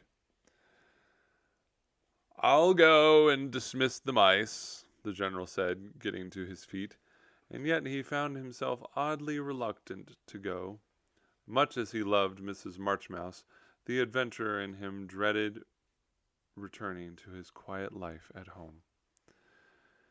"Is there anything else I can do for you, Nutty?" he asked Tum-Tum hopefully. "Oh, no, General. I think you've done quite enough," Tum-Tum replied. But Nutmeg was blushing. "There is something, General," she said hesitantly, "but I'm afraid it might be asking rather a lot of you. I'm sure you're yearning to get home." "Not if duty calls, Mrs. Nutmouse," he replied stiffly. "Well," she went on, "it's just that Tum-Tum and I have been trying so hard to keep Rose Cottage in order, to mend the radiators, seal the cracks in the window panes, patch the leaks in the ceiling, and dust and scrub, and all that, so the children can live decently. But it's all proven too much for us. I'm sure you noticed what a pitiful state the place is in. But with a whole army of you here, and all so healthy and strong, I thought perhaps you could have a go at getting the place ship-shape." The general beamed, delighted to be given another chance to take command. "Leave it to me, Mrs. Nutmouse," he said. "Give us an hour or so, and we'll have Rose Cottage looking fit for a mouse. My army numbers a plumber and an electrician, and a carpenter, and a window glazer, and an engineer, and a thatcher, and a plasterer." "But would they be able to tackle human-sized things?" Nutmeg asked doubtfully. "Of course they would," the general replied. "I called the engineer round to the manor house just last week to fix the overhead light in the gun room. He broke into the fuse box and sorted it out in no time. He said it was only a tripped switch, and when a pipe started leaking in our gun cupboard, the plumber climbed up and patched it for me with some of his wife's old copper saucepans. If humans had any sense, they'd always employ mice for the fiddly jobs like that." "Quite so," Tum-Tum agreed. "We could put every human laborer out of business." No wonder they're so wary of us, then," the general said, making for the door. Then he marched off to the ballroom to start bossing everyone around. That's so funny. From Nutmouse Hall, the Nutmouses and Mrs. Marchmouse could hear the distant hum of activity as the army advanced through Rose Cottage, putting things to rights. At one point there was a loud hiccup, followed by a deep whirring noise. "Sounds like they've got the old boiler working again," Tum-Tum said admiringly. Then there was a great crashing and rattling in the kitchen as dozens of mice scrambled about, scouring the stove. They went through each room, mending and scrubbing, and when they found the tin mouse in Mr. Mildew's study, they took it apart and gave it a whole new digestive system so that it could keep down all the crumbs it gobbled. They tested it on Mr. Mildew's desk, which was always covered with crumbs, and it worked very efficiently. I must get one for my gun cupboard," the general thought. "Much better than a vacuum cleaner." Last of all, they carried out a lightning attack on the attic. The plumber unblocked the sink, the engineer repaired the engine on Arthur's train set, and the carpenter sawed little pieces off one of the shelves in the wardrobe and used them to board one of the broken window panes where Tum-Tum's repairs had come undone. The colonel had discovered half a sack of coal in the woodshed, and the army carried enough lumps upstairs to light the attic fire. Just as the flames were beginning to flicker, Two great human fists emerged from Arthur's bed and stretched slowly into the air. With a start, the general realized that dawn had crept up on them. The sun was pouring through the window. "Downstairs, quick!" he ordered, and all at once the army started hurtling toward the attic steps. The general brought up the rear, and had Arthur sat up and opened his eyes a moment sooner, he would have seen an elderly mouse charging across his bedroom floor, brandishing a pistol. Chapter 15. It was the most wonderful day in Rose Cottage. When Arthur and Lucy woke up, they discovered that Nutmeg had been back with a vengeance, lighting fires and mending trains, and then they went downstairs and found the whole cottage transformed. But the best surprise of all came when they opened the living room door and realized that Nutmeg had carried out her promise after all. Aunt Ivy had vanished. "Do you think she's gone for good?" Arthur asked, hardly daring to believe. "It looks like it," Lucy said joyfully, for all their aunt had left behind was a pair of tweezers. She had also left a lizard earring, which had fallen off during the fray, but the general had taken it back to hang in the gun cupboard as a souvenir. Nutmeg said she'd do it, and she sure has. As the reality sank in, they both fell silent for a moment. They hadn't realized Nutmeg was quite so influential. "I wonder what she did to make her so frightened," Arthur said, for they'd both heard Aunt Ivy shrieking in the night. "You don't think she really sent hundreds of fluorescent mice to attack Aunt Ivy, do you?" "Of course not," Lucy said firmly, for that was too terrible a thought. Even Aunt Ivy didn't deserve that, but Nutmeg moved in such mysterious ways that secretly Lucy thought she wouldn't have put anything past her. But somehow neither of the children felt it right to question Nutmeg's methods. They just felt happy she had come back. Presently, Mr. Mildew appeared. "Good morning," he said cheerfully. He was holding a tin mouse and looking immensely pleased with himself. He'd expected to spend another day struggling to get it going, but when he'd turned it on after he woke up, it was gobbling beautifully and keeping everything down. He couldn't for the life of him remember how he'd done it, but now he was going to rush out to the post office to have it couriered to the manager of the department store in London. "I might be rich again," he thought, and the idea made him feel just a little bit giddy. "There was some sort of racket last night, wasn't there?" he asked, pulling a pair of boots on over his pajamas and trying to remember what it was all about. "It was Aunt Ivy," Lucy said. "She ran into the garden screaming that she was being attacked by orange mice. I should think everyone in the village must have heard her. And now she's gone." "Gone?" Mr. Mildew repeated disbelievingly. He looked in the living room, then in the hall, then in the kitchen, and Aunt Ivy wasn't there. Then Lucy spotted the note Aunt Ivy had left on the table, weighted under the milk jug. The writing was scrawled and messy. It had clearly been written in a great hurry. Mr. Mildew sat down and fished his glasses from his pocket, then read it out loud. "Dear Walter, your cottage is infested with wild mice. Hundreds and thousands of them, possibly millions. They are armed, and they are orange, and they are out to kill. They are living in the bookshelf, and the sofa, and the sink, and the laundry basket. They are everywhere. They have colonized the entire cottage. I am leaving for my own safety. I advise you to do the same. Ivy." "Poor old Ivy," Mr. Mildew muttered. "Orange mice, indeed." In Nutmouse Hall, the army had returned to the ballroom, where Tumtum was doing the rounds, thanking each mouse in turn for rescuing him.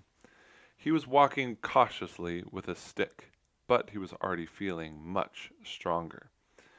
The mice finally disbanded, crossing the kitchen floor while the mildews were pouring over Aunt Ivy's letter. The general was the last to leave, hovering a while at the Nutmouse's front door.